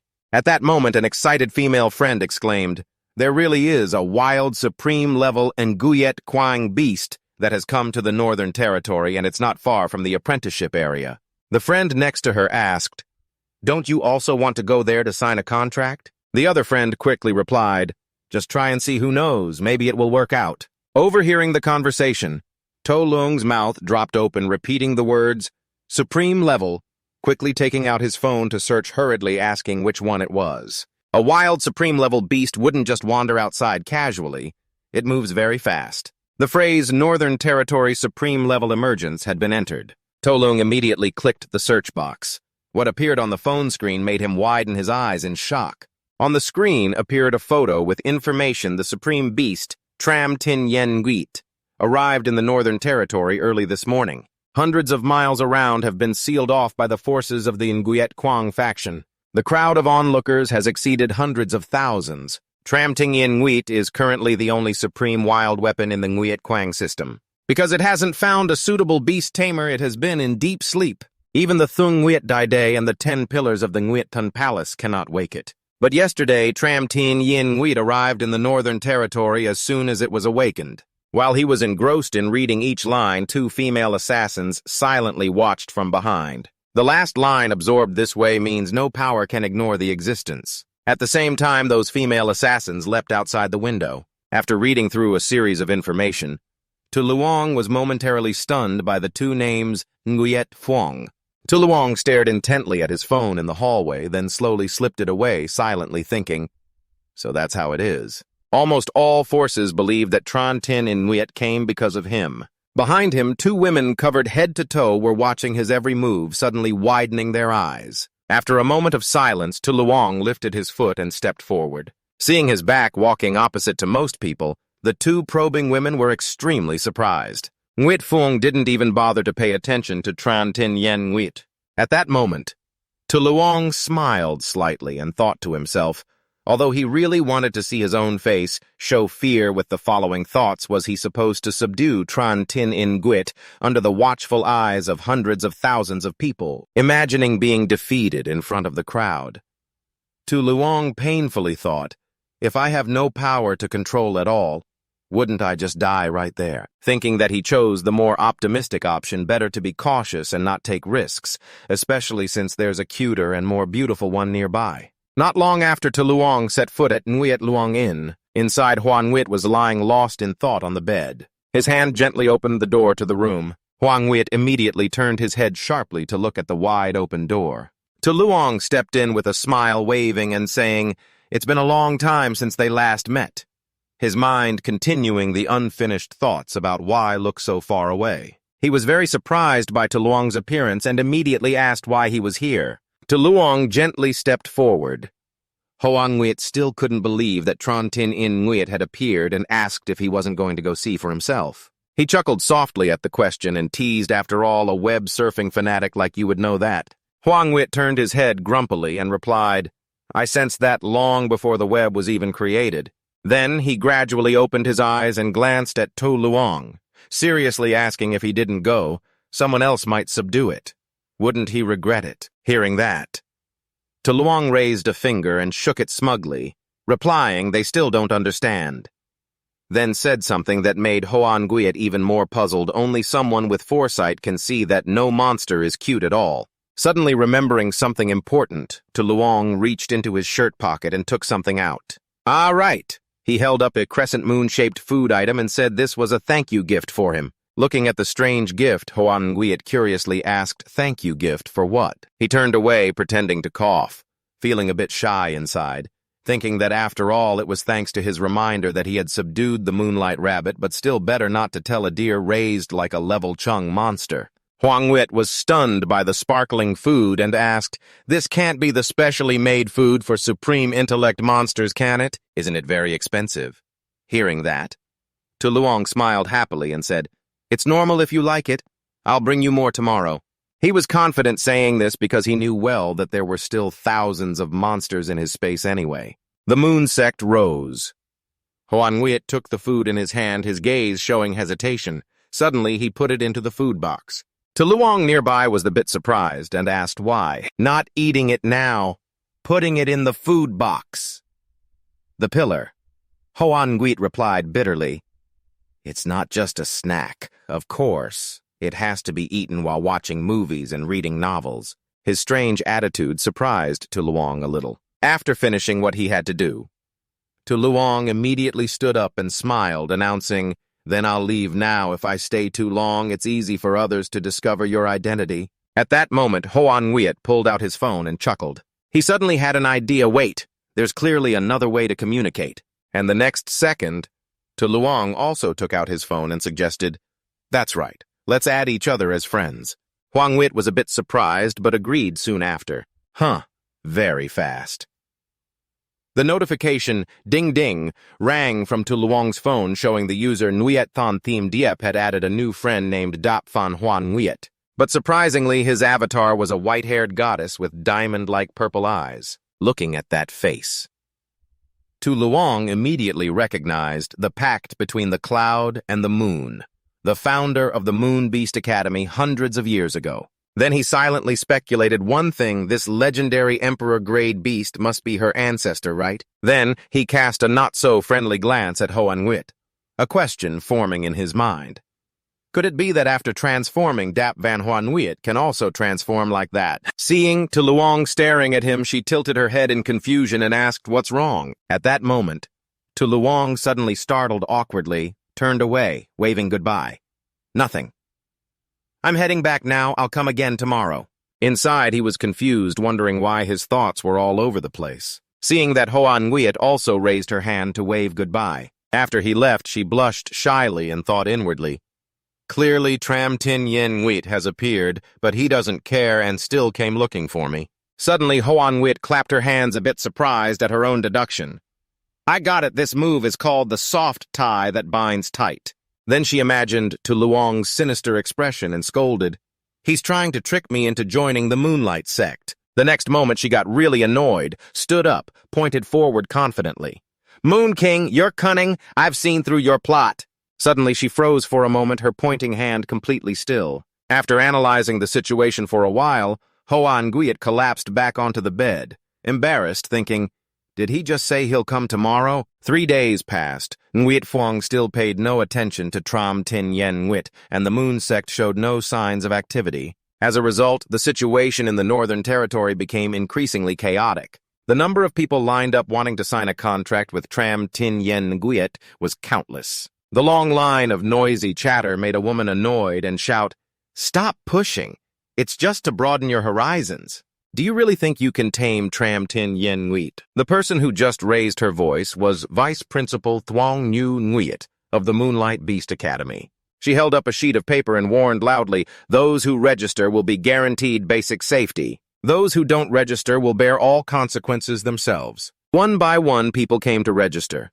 According to Nhu Nguyet, she was tired of looking at them and thought, "Why do I have to stay here and be responsible for the safety of these low-level students?" Her gaze stopped at someone's surprise clearly showing on her face. It was the insider Hak Kin with a bandaged hand approaching. But Nhu Nguyet asked curiously, "Master Hak Kin, you didn't take good care of your wound. Why are you running here?" He smiled slightly, then gently said, "Let me handle it. I asked the doctor to treat and regenerate my beast. It's fine now." Hearing that Nhu Nguyet hesitated a bit, then replied, "Is that so?" Then she got up from her seat and confidently gave her spot to Hak Kin. "If you say so, then I'll leave it to you." She smiled faintly, inwardly mocking just another dreamer. Just as he sat down, a girl from the academy came up and asked, "Master Hak Kin, are you okay?" Feeling uncomfortable, Hak Kin forced a smile and stammered, I'm fine. waiting for everyone to fill out the registration. He seriously thought to himself, that great person has arrived. Looking at the powerful figure in front of him, he silently guessed. Although I've never met them, they will definitely notify me somehow. Is this the great person? A girl wearing a cloak stepped forward.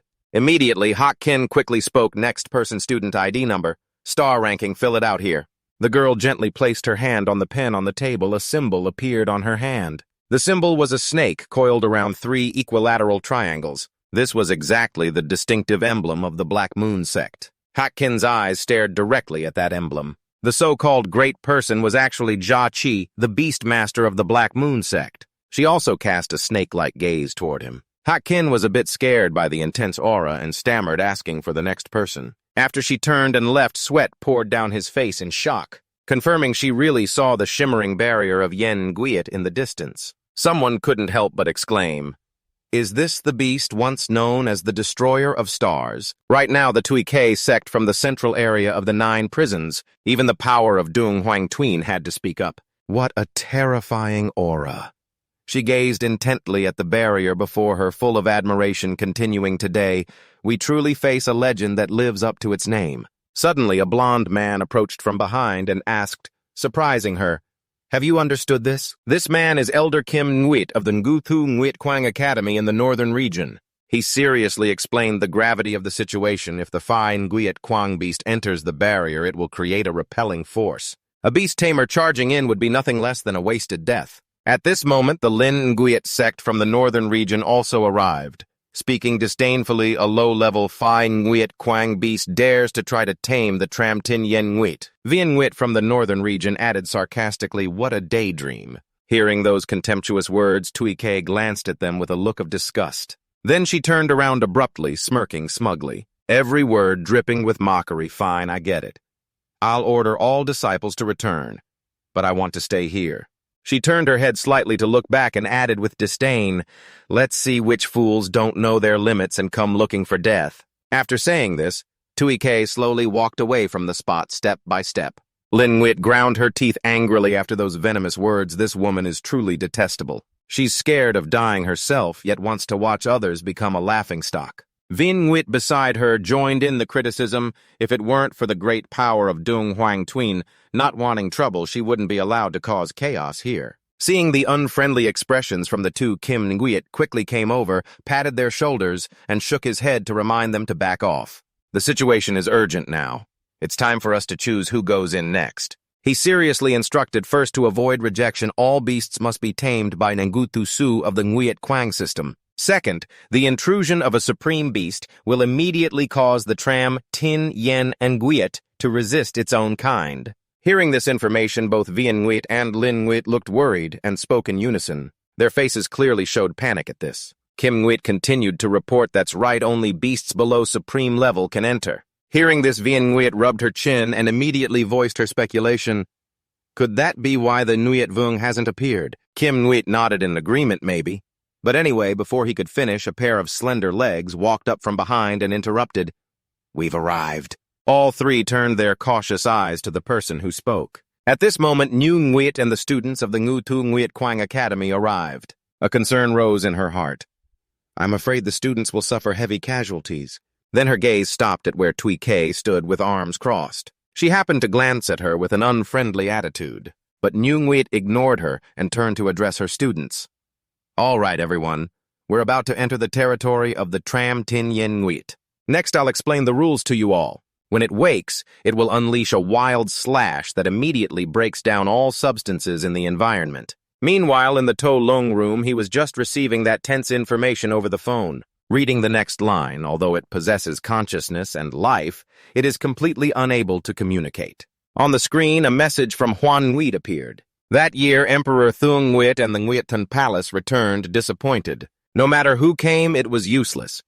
He turned and hugged Nguyen Quang Rabbit closely, doubting the information he just read. Except for sleeping and attacking are all supreme beasts that arrogant. During the packed conversation between Cloud and Dream at 10:30 a.m., To Long sent a question. "Isn't there any time when it's conscious?" Huan Nguyen quickly replied, "That's right, but maybe it's not voluntary." This time it came to the northern region because it sensed a chance to evolve. Then she asked if he really wouldn't go. After reading the message, you gently press the power button to turn off the phone. Then place the phone aside. Eyes fixed on the ceiling, you wonder. The innocent little deer tamed tram tin in... Wit. What does this have to do with me? Thinking about everyone's delighted looks when I fail. You mutter as if coughing up blood. Nguyen Phung, renowned and famous, accidentally dies tragically under attack from a top-level beast. This absurdity could go down in history. Then on the hot search will appear headlines like a moon king stabbing himself to death. The two moon god spies are deceiving father.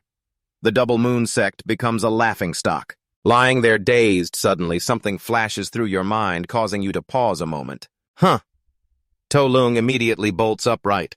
A thought flashes and occupies his mind. Wait. The next second he grabs his phone and hurriedly turns it on, nervously waiting and anxiously guessing. Maybe they're heading back to the moon-hidden mountains, where everyone is excitedly lining up to enter Ung Nguyet's barrier. In the long line, Sachi looks around cautiously, still unable to believe, whispering inwardly. Unbelievable that the Moon King didn't come after all. Then she lightly places her hand on her chest, a wave of worry surging inside. If it were him, surely he would have a way to tame Tram Tin Yen Nguyet. Looking at the huge, shimmering barrier ahead, Sachi tells herself, once I get Tram Tin Yen Nguyet, immediately kill all the beast tamers present. Her snake-like eyes remain fixed forward, determined to ensure no information leaks out. Suddenly, the notification sound from Sachi's phone rings. She hurriedly takes it out, confused, whispering. A notification at this hour. When she sees what appears on the screen, Sachi's complexion turns pale. Seeing what's before her only makes her more anxious. Nguyen Phung actually activated location tracking. The next scene makes Sachi even more tense, still moving towards the moon. Hidden mountains, staring at the phone screen, heart racing. Why now, of all times? Suddenly, Nguyen Nguyet arrives, points at Sachi's phone, and shouts loudly, startling her. What time is it, and you're still fiddling with your phone like a fool? Very annoyed, she keeps scolding, then absent-mindedly says, Do you want to die here? Sachi silently watches her, but then, knowing better, bows her head ashamedly and says sincerely, Sorry. Seeing that Nguyen Nguyet turns and leaves, not forgetting to sarcastically add, If you're this distracted, you might as well go back. Watching her walk away, Sachi can only feel bitter inside that orange-haired brat actually dares to lecture me. The image of Nguyet surrounded by giant snakes has already formed in Sachi's mind. Her face darkens. A crazy thought flashes after taming Tram Tin Yen Nguyet, I will torture you until living is worse than dying. At that moment, Nguyen Nguyet arrives and stands facing the long line holding a strange stone. She raises it high and announces to those opposite, In this event, each of you will receive a secret teleportation stone. Then she slowly explains its use. At the moment it is crushed, you can instantly teleport outside. Suddenly her expression darkens, lowering her voice to warn, Once you notice Tram Tin. In Nguyet, opening its eyes, crush them immediately. Otherwise, you will surely die inside. Receiving the secret stone in hand, everyone can't help but feel uneasy about the place they're about to enter. Sachi has now regained her composure. She silently calculates in her head Nguyen Phung will arrive here soon. Nearby, Tui K stands with arms crossed, leaning against the wall, quietly observing the situation alone. She is smug-looking at the others, thinking with disdain. You really don't think a 1- or 2-star beast tamer can tame Tram Tin Yen Nguyet, do you? Even the 8-star beast tamer Emperor Thung Nguyet couldn't do it. She continues watching the line, waiting to enter Yen Nguyet's barrier, then sighs inwardly. Looking around, there are only a few 3 stars, 3 or 4 people. Seems like it's not true that with the Moon King joining, they become stronger. Really boring. Suddenly, from the chaotic line, Zachi's back comes into Tui K's view, making her flinch. Wait! The murderous aura and mysterious power from Zachi seemed to make the surrounding air suffocating. Suddenly, she spun her head around, her eyes seeming to swallow the entire space. Her pupils seemed to shoot out flashes of power forward. Tui K instinctively froze, unable to utter a word, her throat feeling choked by those pupils. Sachi kept staring back, endlessly searching for someone's presence, but eventually gave up and turned her attention back up, focusing on what needed to be done. The previous scene left Tui K utterly confused. She lost her earlier arrogance and asked in shock, What the hell is that? The mysterious dark energy emanating from Sachi made her even more uneasy. That guy is a beast. Tamer of several stars, yet there's a monster like that hiding in the Kwang People's Academy. At that moment, a gentle footstep stepped into the barrier. The line had visibly shortened as people quickly entered to explore inside. Only 2 more remained. Sachi silently told herself, the Moon King will soon arrive at Nuit An Mountain. Before that, I have to figure out the new mechanism of Tram-Tin in Nuit. The light from the barrier appeared before her eyes. She quietly muttered a few words. Tin Mish Tin Sung block the entrance. Wait until the Moon King steps in, then seal his kingly power. After waiting a while, Zachi's footsteps finally reached the barrier. Moments later, her body slowly merged inside. The person at the end of the line also stepped into the shimmering barrier. Everyone behind watched anxiously, following closely. Thuy K forced a fake smile as she approached, asking, Nu Nguyen Vice Dean Thung Nguyen. Why are there only a few 1- or 2-star beast tamers? Nguyen Fung isn't here either. She kept questioning while receiving no response. I guess he knows Tram Tin Yen Nguyen can't be tamed. Thuy K slyly asked, if he knows that, why send people here? Isn't your goal just to let students see the beauty of the highest level beasts? Nu Nguyen's patience was reaching its limit. After a barrage of questions, she tried to restrain herself and replied, You don't have the right attribute, and you rushed here just to watch our joke.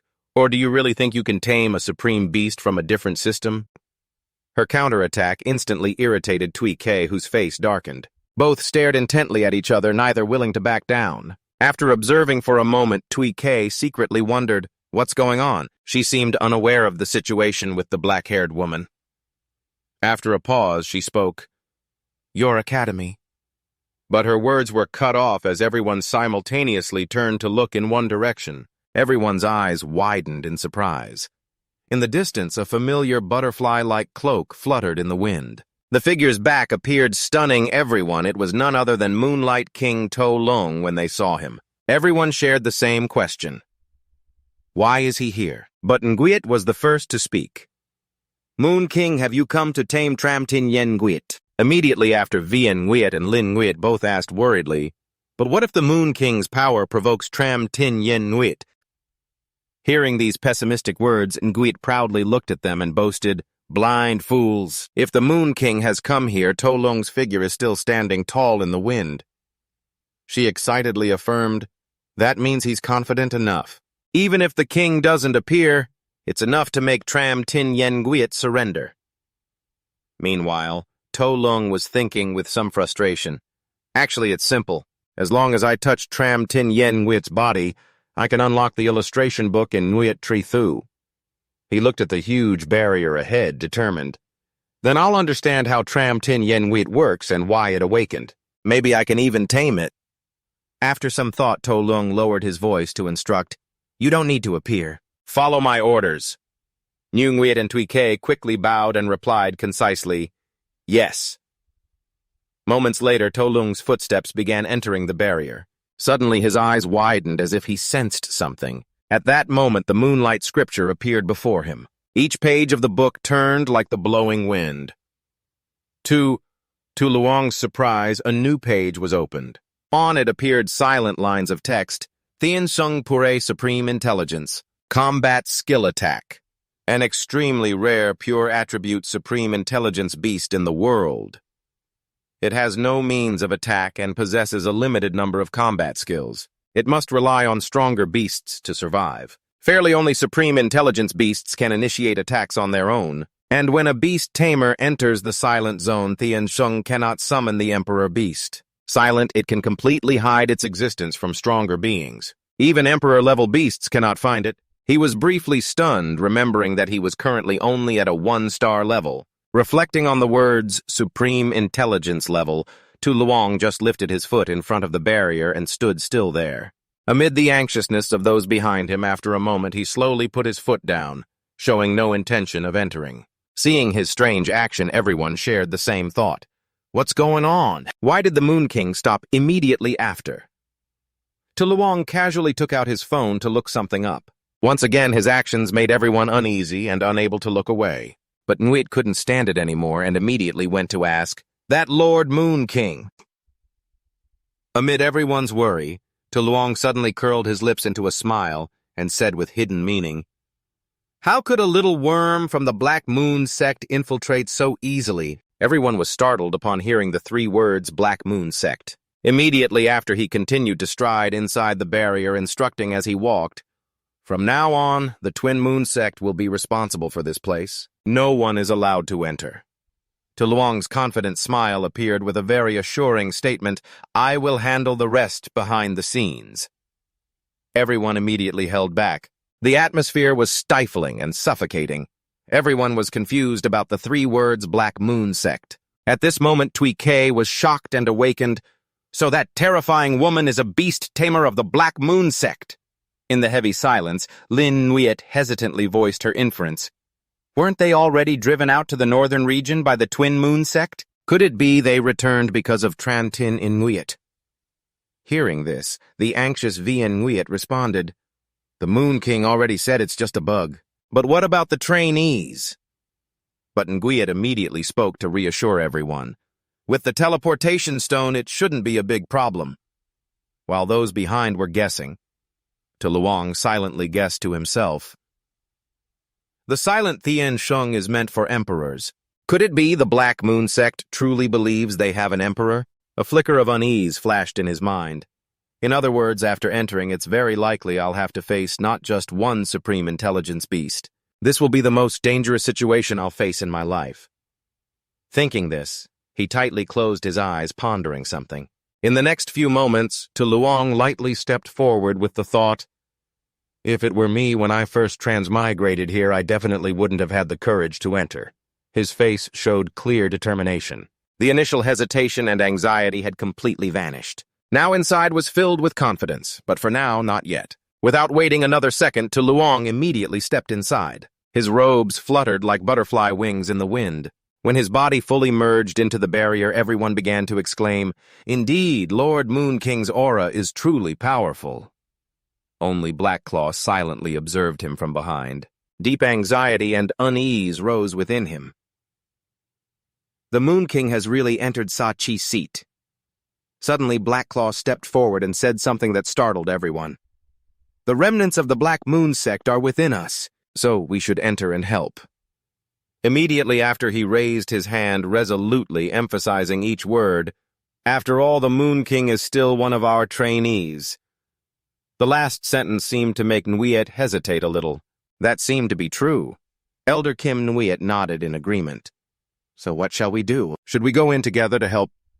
Seeing everyone's strong agreement, Blackclaw quickly shook his head in opposition. "No, our combined power would alert Trantin and Nguyen." Then he walked away with his arm in a cast, decisively saying, "My beast has just been revived and is still weakened. I can enter by myself. It's absolutely no problem." Seeing his appearance, Vien Nguyen and Lin Nguyen both looked at each other suspiciously. Does he really look trustworthy like that? Watching Hak Kin's back as he walked toward the barrier, but Nguyen silently wondered to herself, "Why is he acting so strange today? He is not a member of the Song Nguyen sect. Why should we worry about the safety of Nguyen Vuong right now?" Hak Kin was very hesitant, walking slowly under everyone's puzzled gaze. Just as he touched the shimmering barrier, suddenly a streak of lightning flashed across his hand.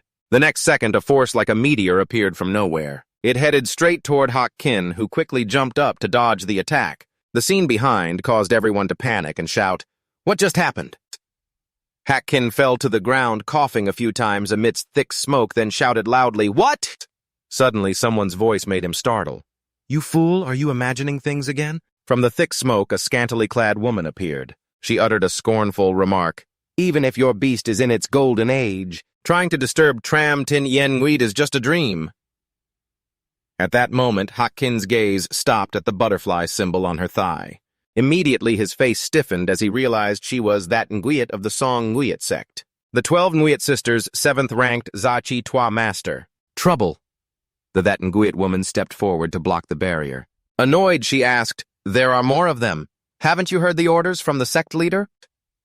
She declared confidently, to everyone's surprise, "From now on, this area is under the control of the Song Nguyen sect."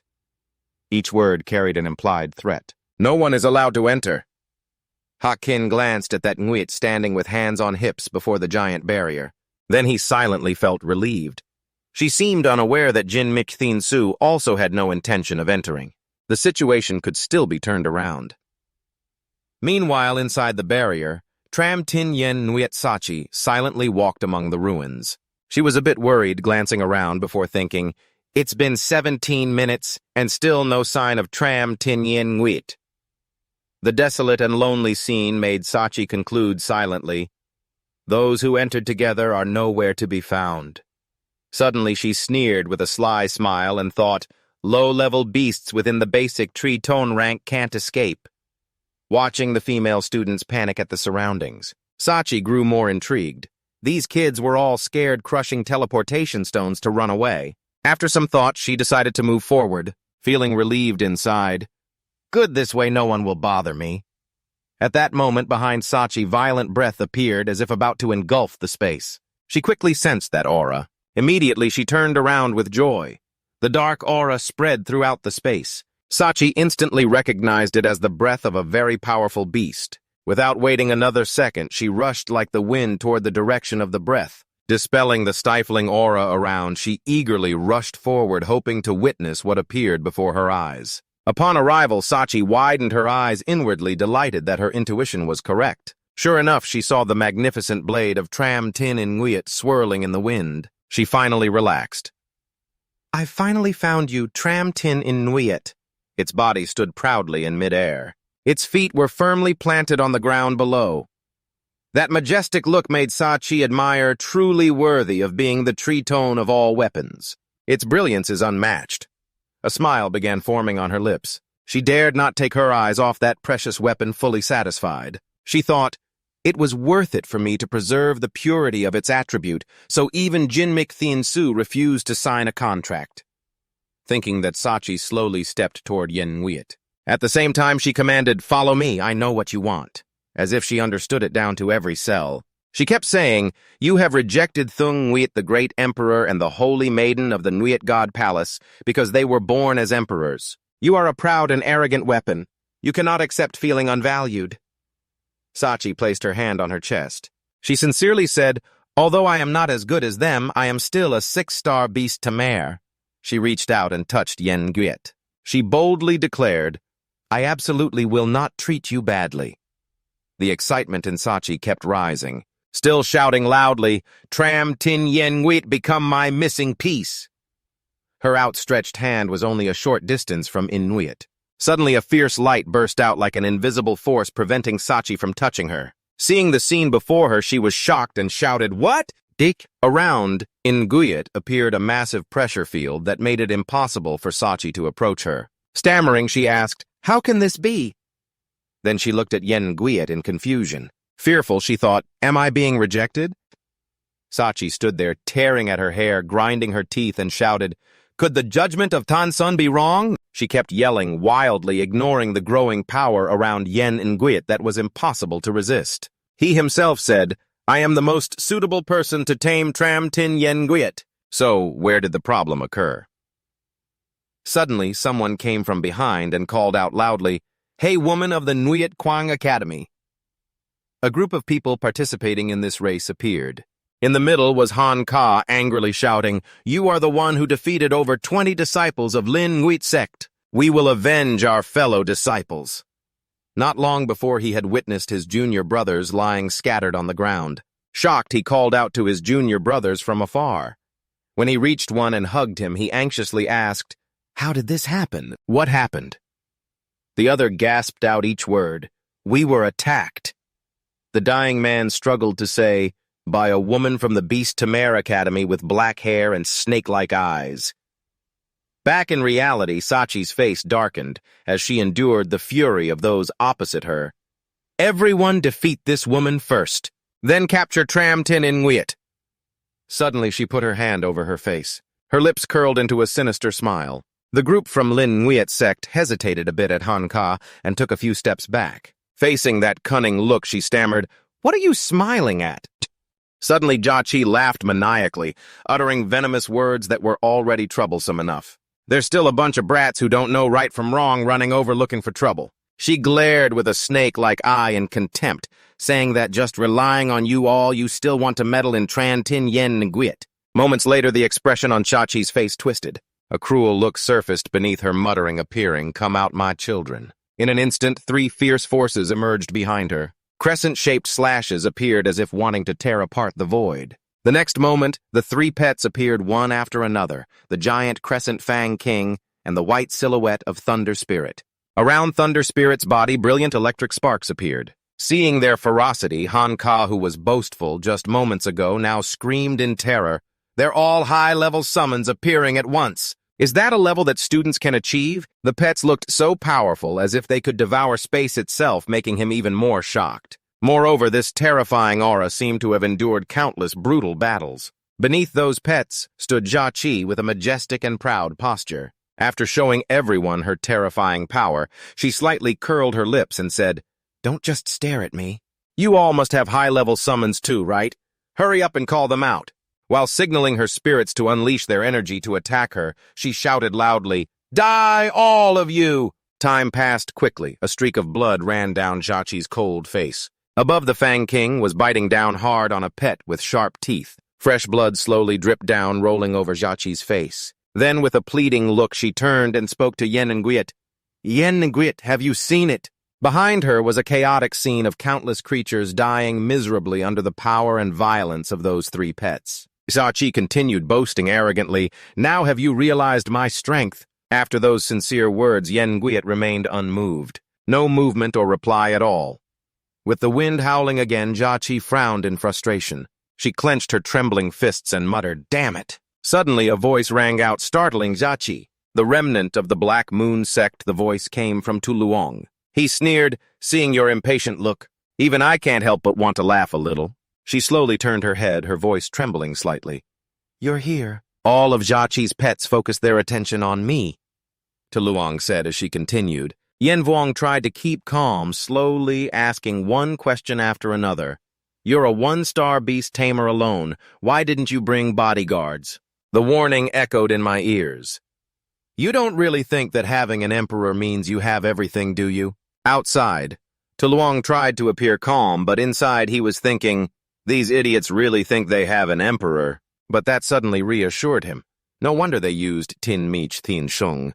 They must now feel they can't summon the emperor and can't do anything. Thinking this, I Luong called out to Jia Qi in a deep voice, still wearing a faint smile. I slowly explained to her that just relying on the emperor alone, she naturally couldn't have everything in the world. My words echoed steadily, making Jia Qi even more anxious. Whether or not Tin Mich Tien Sung is present, the answer is the same. Then Tu Luong's eyes sharpened like a blade as he gently reminded her, "So before this is over, Yen sect will seal this place.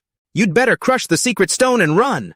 Jia Qi's legs trembled continuously. She stammered, "What?" Sweat poured down her face like a shower. She froze with countless questions in her mind.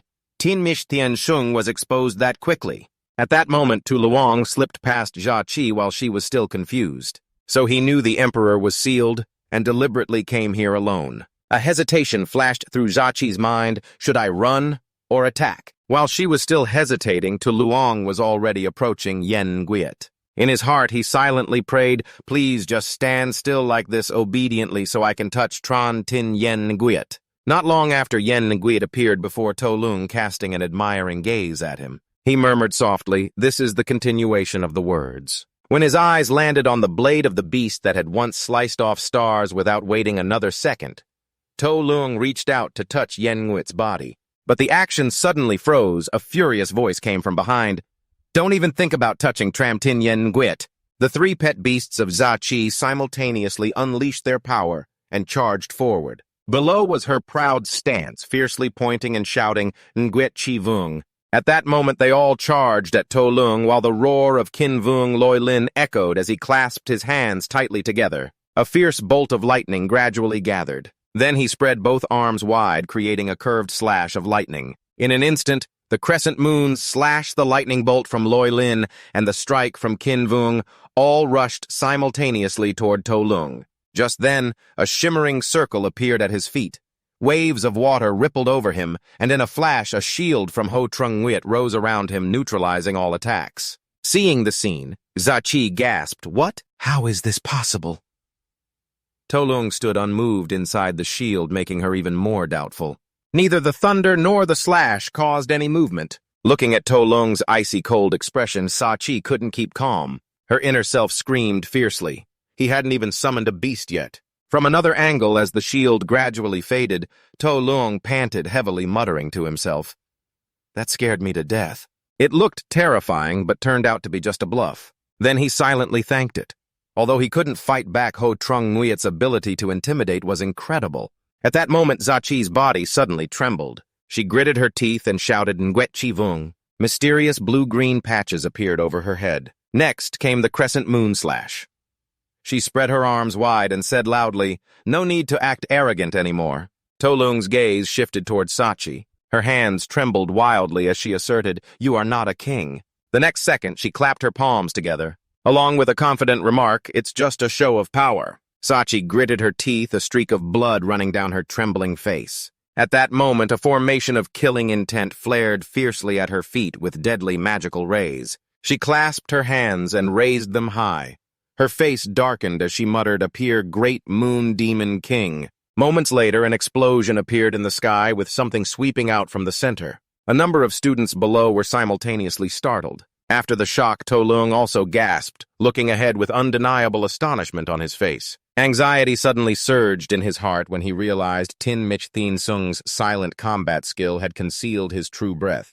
Thanks to that skill, Tram Tin Yen Nguyen remained unaware. The snake-like skin gradually emerged from the void. At this moment, Tolung silently judged that it was summoning another supreme beast. The slimy tongue of the giant pet flicked out, ready to begin a fierce hunt. The giant Great Moon Demon King landed beside Sa-Chi. Its steely eyes looked straight ahead. Fatigue was clearly visible on her face, yet her words were still full of pride. "So facing my proudest child has scared you, hasn't it?" Opposite her, Tolung stood tall, despite facing the giant pet beast. A slight flicker crossed his face, but he remained indifferent, as if nothing had happened. Seeing that expression, Sa-Chi was somewhat confused, whispering, "How can his face be so cold?" The ferocity of her proud child only made her doubt more. Could it be he didn't even regard a supreme-level beast at all? But at that moment inside Tolung's mind were other thoughts. He recalled a post he had skimmed before. When facing a large beast, your expression must be fierce. He tried to keep a calm expression. A very pessimistic thought appeared: this way he could die with honor. At this moment, Sa-Chi could no longer hold back. She pointed straight ahead and harshly asked the Moon King, "You still don't want to summon your beast?" The Great Moon Demon King beside him simultaneously growled terrifying sounds. Then it fiercely raised its tail high, then slammed it hard against a nearby rock as a challenge. The massive snake slowly lifted its tail, covered in sand and dirt. The rock gradually crashed down with a loud rumble, dust flying everywhere. In an instant, the intense scene just now made Toluang exclaim in admiration. As expected, a top-tier demon going crazy is truly special. The next moment, Sa-Chi decisively ordered the Great Moon to kill him immediately. It opened its mouth wide, releasing a dense purple poisonous gas straight forward. At this moment, Toluang tightly shut his eyes, silently betting his fate. No matter what, he had to watch Ho Trung Nguyet. Then he quietly waited on the still surface of the lake. In a moment, the move from that pet straightened down toward Toluang. A powerful shockwave erupted. Immediately after, the mystical black smoke gradually dissipated. Below, Toluang's upright figure still appeared. He smiled slightly after the fierce move just now.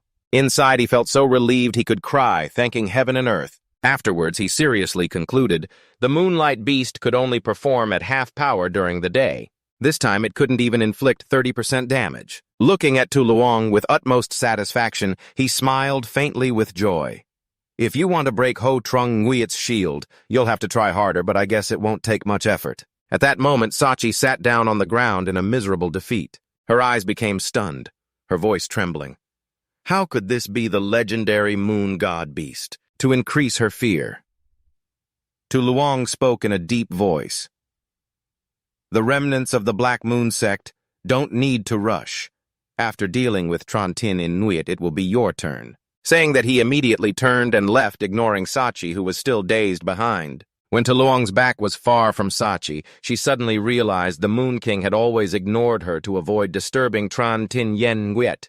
His figure kept appearing in her snake eyes. Long silently called out to Nguyet Phuong, Looking at the image of To Luong preparing to touch in Nguyen, she wondered, could his invisible shield beyond reason stop the blade that had cut down the stars? The thought suddenly interrupted her. She suddenly shouted loudly, startling him. Jingdich Thinsung canceled the skill immediately. Deadly poison gas burst forth from the great moon demon king's body. Yen Guiet also flared with brilliant light.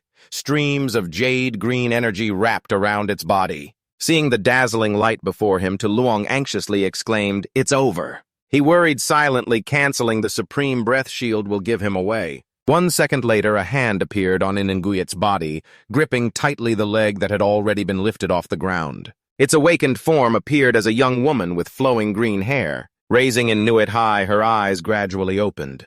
To Luong anxiously watched as Tran Tin Nguyen awakened. At that moment, the Nguyen blade suddenly shook violently in midair. Soon after, the shaking became even more intense. Then the awakened form of that weapon began to tightly restrain it. The next second, she opened her sharp eyes. Rocks and earth around suddenly cracked repeatedly, making the scene even more chaotic.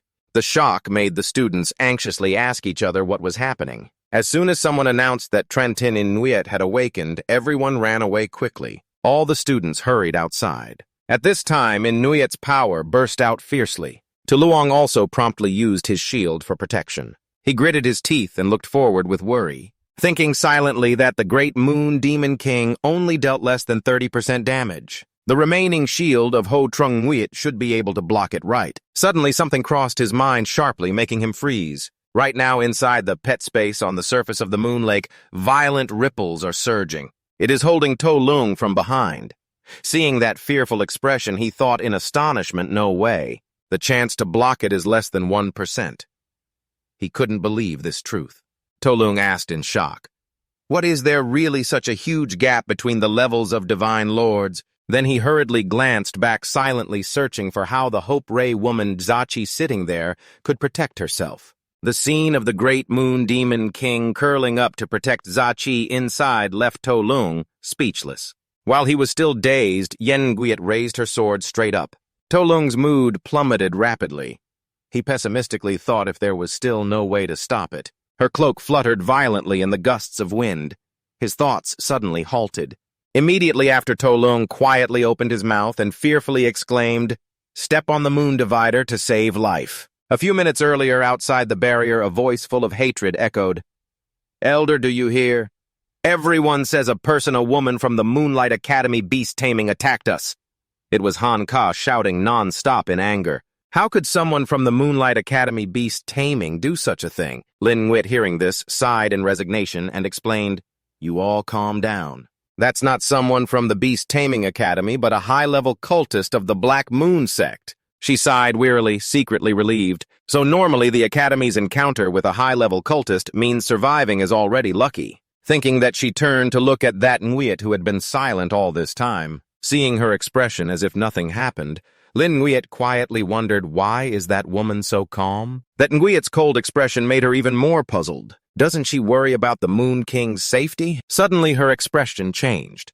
Her eyes widened as she accidentally noticed something. Instantly that Nguyen turned her head sharply backward. She hurriedly informed everyone that Tram Tin Nguyen had been disturbed. Everyone was panicked and asked in unison, "Is Tram Tin Nguyen about to awaken?" Without a word, that Nguyen dashed straight to the group of students to urgently warn them. Everyone present immediately stepped back. 1 second later, gigantic rocks flew out from inside the barrier at incredible speed. Nearby students screamed and scattered in chaos. That Nguyen looked toward the direction people were running, full of confusion and thought. But what was that passing breath? Could it be the emperor of the sect leader? Back inside the barrier at this moment, To Luong was still doing his best to resist Nguyen's pressure. He raised his hand to shield the fierce pressure, wondering why he clearly read the name. Why did it not change at all? Could it be that this enchantment, combined with Tinmik Thin Sung's combat skill, caused the sound to be blocked? Looking at Nguyen preparing to strike, To Luong worriedly estimated that in less than 3 seconds, Tram Tin Nguyen would break through. When the count of the 3rd second appeared in his mind, he slightly curled his lips in a smug smile, thinking the era has changed. With only 2 seconds left, To Luong hurriedly took out his phone and tapped the screen repeatedly. The phone screen showed a conversation with Von Du Mong Tri Uk. Instead of replying to its messages, he typed an urgent message and quickly sent it to Hua Nguyen. At that moment, Yen Guiet fiercely charged down, her eyes locked on To Lung, who held the ancestral weapon in his hand. She rushed like the wind toward him. In the blink of an eye, Nguyen appeared very close to To Lung. As the distance between them narrowed, he immediately launched an attack without waiting another second. To Lung decisively raised his hand straight forward. At the same time, Inuit was ready to swing her sword down. Just as he raised his hand straight out, she unleashed her attack. At that moment, a binding pressure appeared on the palm of To Lung's hand. In just an instant, that huge force seemed to engulf his entire body. Immediately, an earth-shattering explosion erupted powerfully outside the barrier, which was also heavily affected. Those standing near the blast were quickly blown away by it. That Nguyen just created a solid shield. Some people standing behind were unaffected. She stared suspiciously at the strange event before her and whispered, "Could it be that the Emperor's barrier was completely burned away by the fire just now?" At this moment, To Nguyen anxiously asked if the Moon King was still inside. Right. 7. Nguyen also felt uneasy, only able to silently conclude in her heart that if it wasn't a hallucination, the situation inside was probably much more complicated. The desolate scene appeared after the thick smoke cleared. A familiar figure gradually emerged in the dense smoke. Sachi hurriedly crawled out from the Great Moon Demon King, coughing a few times before saying, "You almost suffocated me." She slowly looked around and silently concluded that the Silent Sky seal could no longer be sensed. Perhaps it had been affected by the calm star Hidden Moon. Looking at the weapon hovering in the air, she was extremely delighted. The calm star Hidden Moon had also calmed down again. Sachi suddenly became confused when she realized, wait, the Moon King's head stepped down onto the ground. Frantically looking around, she asked, was he just closest to the calm star Hidden Moon? Why is he nowhere to be seen now? Sachi's eyes suddenly lit up with a deduction racing through her mind. Could it be that he was beheaded by the calm star Hidden Moon, leaving no body at all? She trembled violently. Then her thoughts continued. If the calm star Hidden Moon was disturbed by my scheme, then it must be Sachi. Covering her mouth with both hands in excitement and joy, she confirmed she had defeated the Moon King. Thinking so, Sachi grinned with delight and proudly spoke in the Moon King's voice. The image of To Lung checking his phone appeared, making her feel satisfied. That guy was still there looking at his phone. This is just hilarious. Then she shouted clearly, enunciating each word, "I have defeated the famous Moon King." Saying that, Sachi quickly turned around, her face showing obvious joy as she said, "Now the calm star Hidden Moon belongs to me." Suddenly that weapon roared loudly once again. Sachi froze, staring at it, mumbling a few words. What? Moments later, the form awakened and twisted around the Hidden Moon. This shocked her greatly. Why is the calm star Hidden Moon disturbed again? Sachi stood motionless, dazed, and despairingly said, "The current weakened state of the Great Moon Demon King is clearly impossible." Suddenly, something caught her attention, causing her gaze to flicker slightly. A cloud of dust suddenly billowed out, and strange rays of light appeared from within the smoke. The imposing figure of To Lung gradually became clear. Sachi was sweating like she was in a bath, exclaiming in shock, "Impossible! Not only is he uninjured, there isn't even a speck of dust on him." At that moment, a large figure also gradually appeared behind To Lung. Strange giant legs began to emerge from the dense smoke. Looking at the scene before her, Sachi stammered, "What the hell is that?" Sharp eyes of Huan Wit appeared as she wondered to herself, "This one is too big. Is it a minor emperor level?" Sachi stood there, stunned, speculating. If it's a wisdom sovereign level, that would be huge, but if it's an emperor level, there should be disturbances in the northern region. "What on earth is this thing?" Suddenly her face darkened, her expression twitching with terror. Sachi shakily took out a teleportation stone from her person. As her fingers tightened around it, a thought came up, causing her to abandon the idea. No, now is not the time to run away. Moreover, even if I have to die, I must see clearly the Moon King's monster. She was determined to stay, as the large figure had not yet fully revealed itself. This might be an opportunity that will never come again. In an instant, the shimmering deer antlers became clear, and the pristine white body majestically appeared. That magnificent large deer was none other than the cloud-stepping transformed moon at Wisdom Sovereign level. At that moment, a blurry figure of a young woman appeared right behind the transformed moon. Sachi collapsed to the ground, her eyes dazed, asking, "How is this possible?" In her heart, she kept marveling and silently assessing, "This thing is 4 to 5 times bigger than the Great Moon Demon King." Physically, the Great Moon Demon King is one of the most terrifying beings in the Black Moon cult. but only now do we see that he also possesses such a great sage level. Sachi glanced at To Lung with suspicion in her heart. Moreover, how can he fully unleash the power of a sage level just relying on his one-star grace? Then she firmly concluded that this was clearly his only flaw. At this moment, To Lung finally relaxed and smiled slightly, still a bit stirred inside. What a scene. He looked back at Huan Nguyet behind him, quietly admiring. Such a small Hung can transform so magnificently, even I'm startled. Then, full of doubt, he thought, but how did she get here? It was like teleportation. He couldn't clearly see how she saved him. To Lung's gaze lingered on the blurry image of the woman behind, still wondering, and is that her ancestor back there? Will she look like that when she grows up? At that moment, Huan Nguyet looked at To Lung and coquettishly whispered, by the way, can you stop Tram Tin in Nguyet for me? I don't want to get slashed again. Hearing this, he steadied himself and replied, can I stop him? Hearing that she said, if you're standing here, you must have a way to deal with it, right? To Lung fell into thought and suddenly realized something. Wait. He hurriedly summoned the Moon Branch book, his thoughts continuing. Being slashed just now was like directly contacting the essence. Surely I can see detailed information in the Moon Branch book. With that in mind, To Lung quickly flipped through the pages, reading the words before his eyes. He still felt some worry, but after reading, it might not be solvable. If not, I'll have to let Dap Van Huan Nguyet carry me away to escape. Inside it was written that Tram Tin Yen Nguyet, a sage-level beast from legend, lost its blade shell when the moon shattered in ancient times. So it has been searching for thousands of years.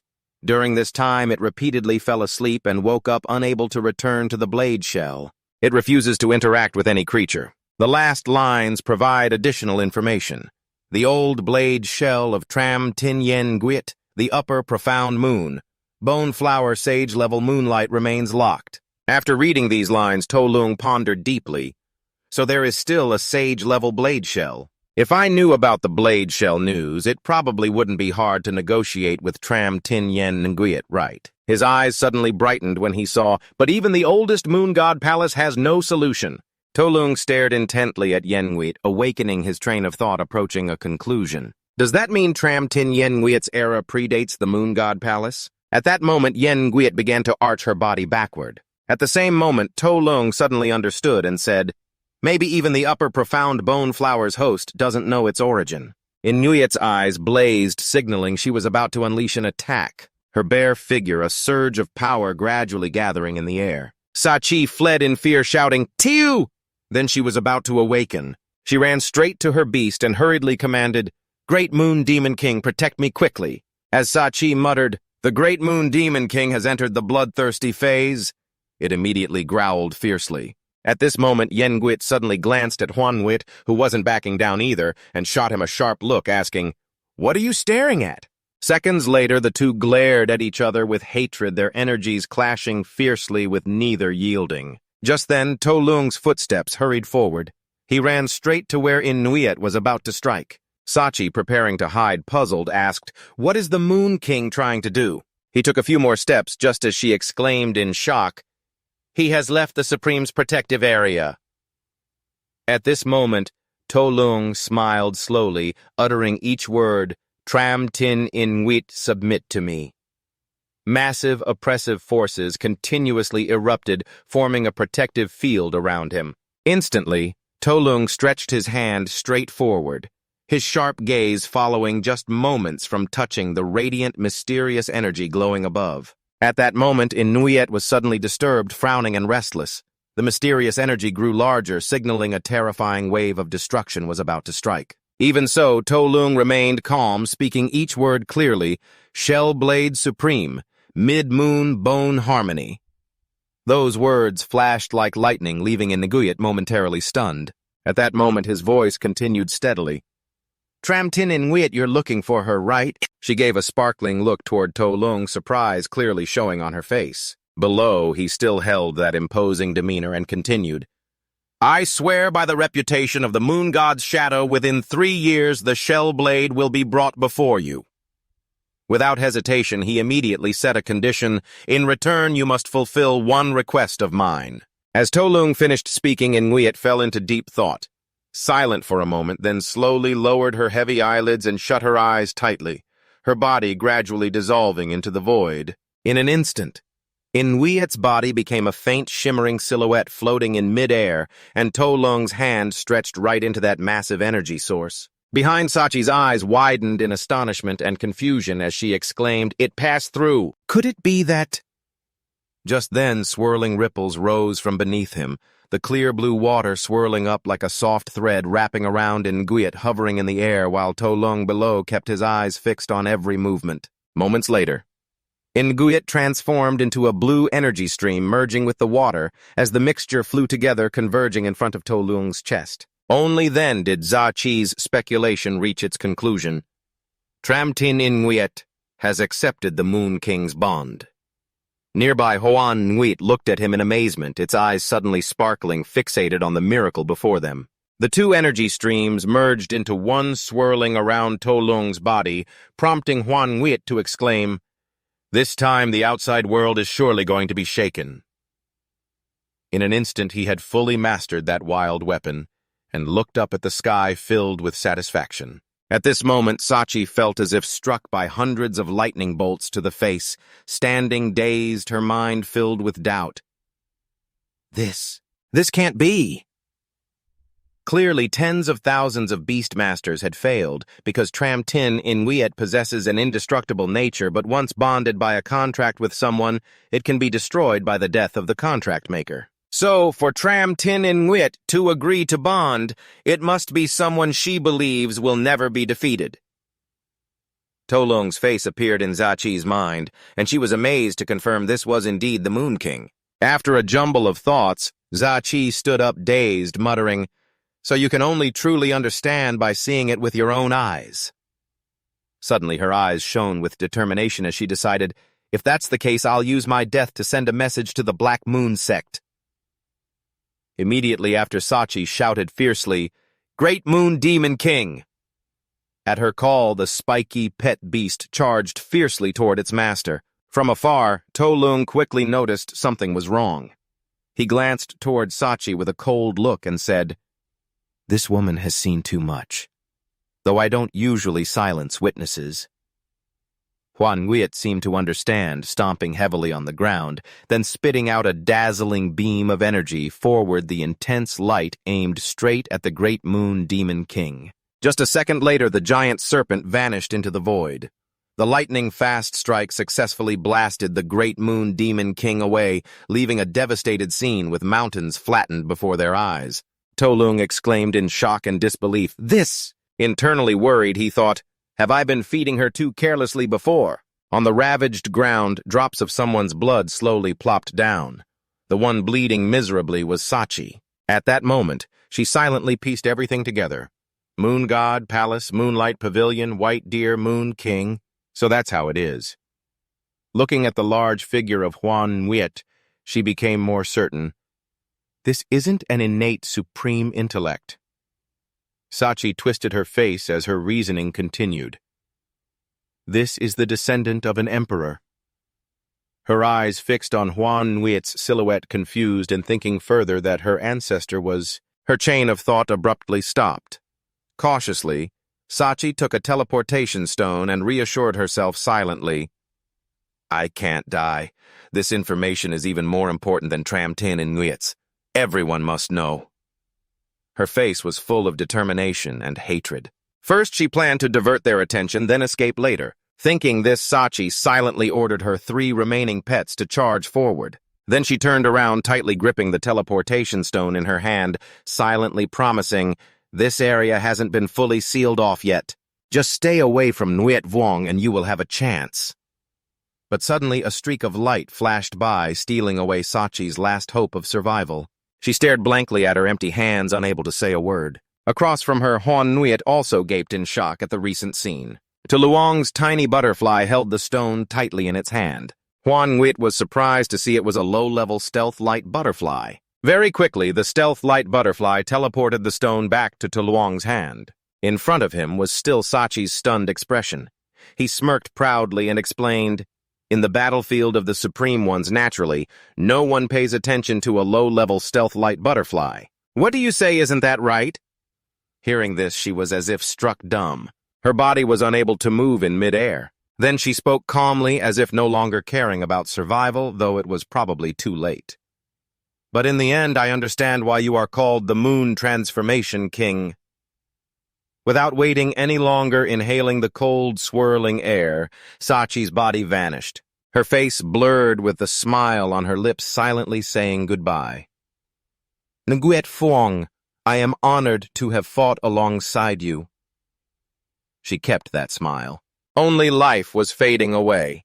Scene shifts to outside the seven-moon barrier. Suddenly her eyes widened as she saw something ahead. The calm and composed figure of Tu Luong stepped out of the chaos, making her stammer and scream, "Master of the sect!" He passed through the crowd, whose eyes were all on him, calmly announcing, "Sachi Toa is dead. Lift the blockade."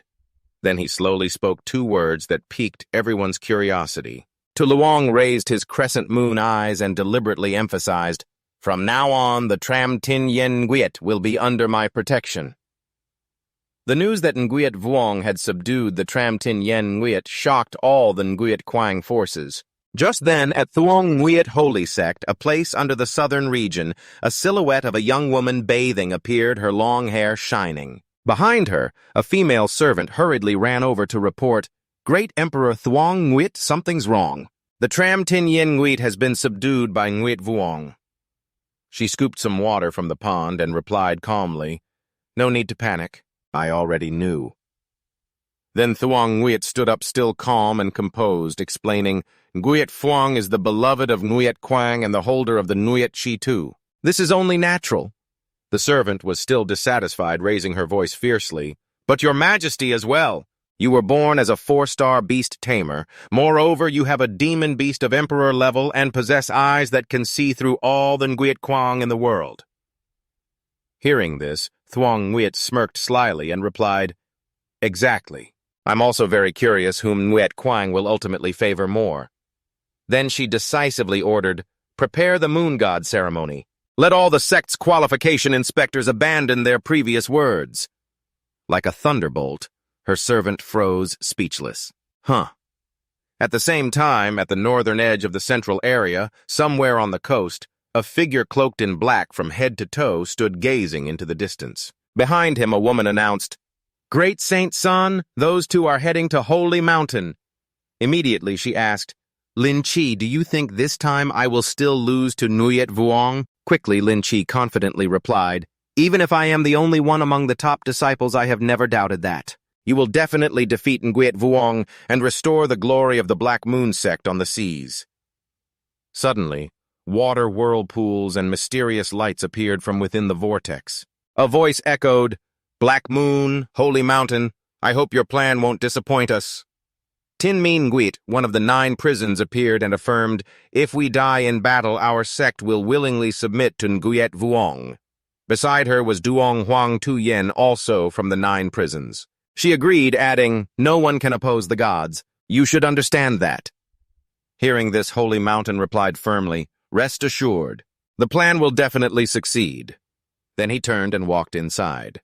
He spoke decisively, "Let's go to the Nguyet Quang Beast Academy. Wait for the moon god ceremony to kill Nguyet Vuong."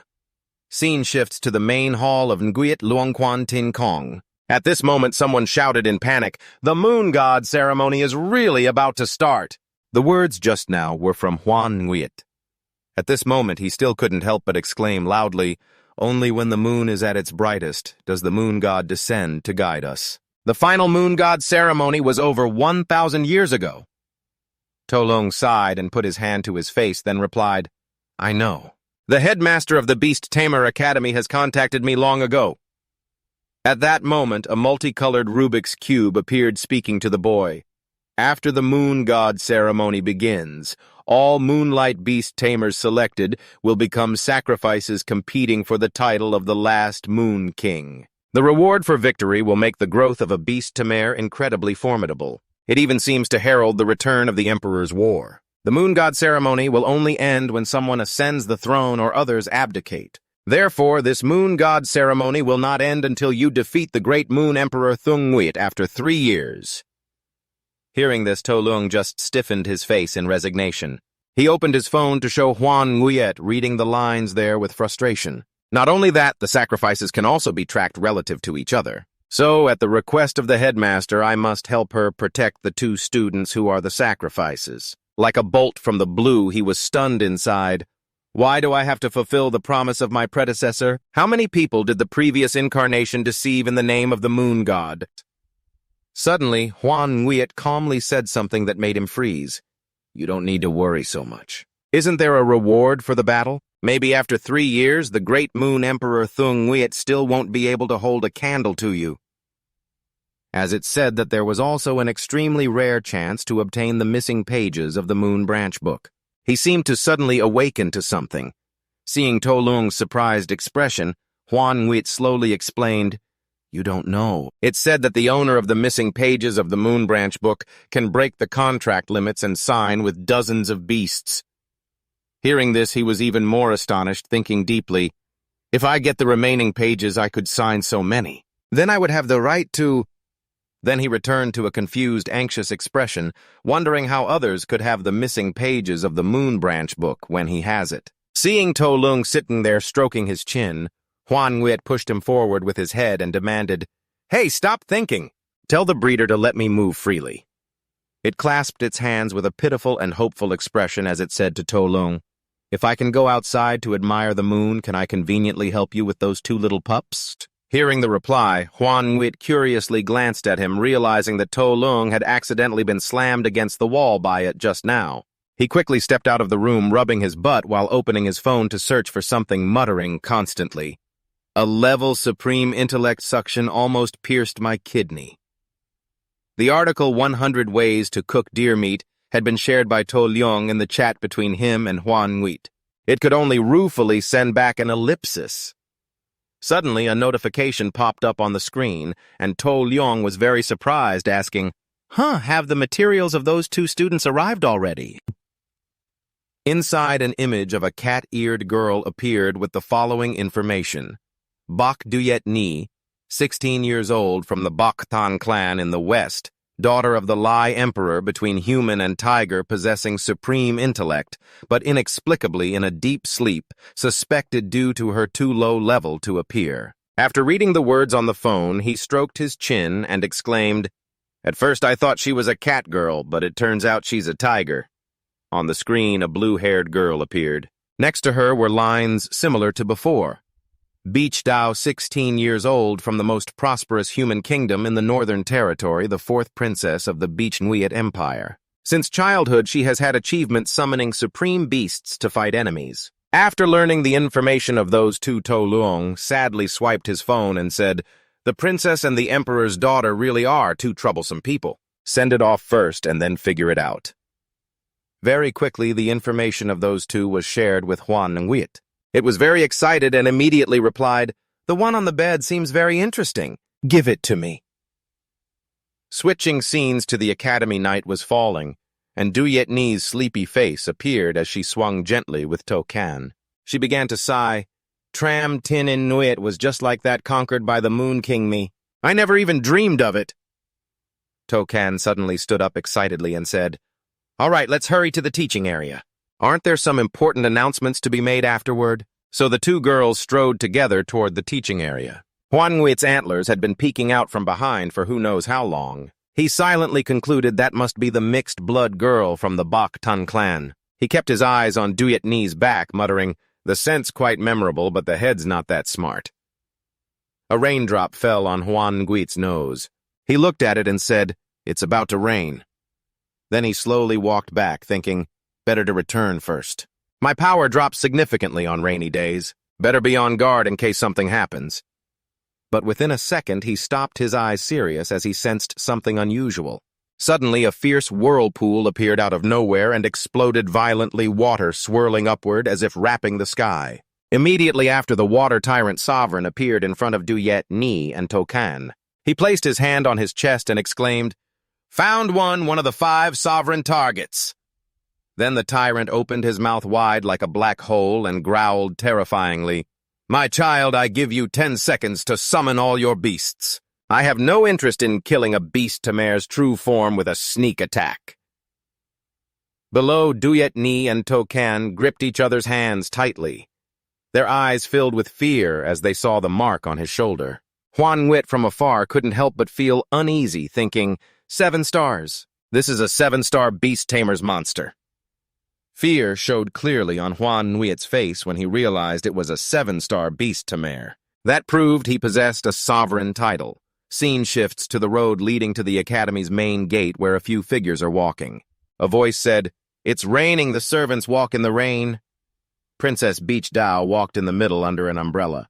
She said irritably, "It's raining and we still have to train in the teaching area. What's going on?" Suddenly, a small butterfly flew in front of Beach Dao, catching her attention as she observed it closely. She was surprised to recognize it as a low-level Shadowlight butterfly. The Shadowlight butterfly calmly landed on Beach Dao's finger. She let it perch there. A female servant hurriedly reminded Princess that's a low-level monster. "You shouldn't." But before the servant could finish, the princess cut her off, annoyed. Why follow the strange philosophy of the Moon King? Suddenly, a voice came from behind, making Beach Dao and the servant turn their heads. "Are you talking about the Moon King?" A short-haired woman smiled slyly and hinted, "My favorite topic is anything related to the Moon King. Can I join in?" From afar, a figure with 2 long horns on her head slowly approached. The female servant was cautious and immediately greeted, "Who are you?" As the servant began to show her power, Beach Dao stepped back and snapped rudely, "Get lost, ugly. Don't you see I'm about to attend the student meeting?" It turned out the person was Lin Chi Toa. She forced a fake smile, trying to stay calm while inwardly annoyed at being called ugly. Then Lin Chi summoned her pet and proudly said, "Too bad I have to deal with a kid who only has a fledgling sovereign intellect. It's almost pitiful enough to make me cry."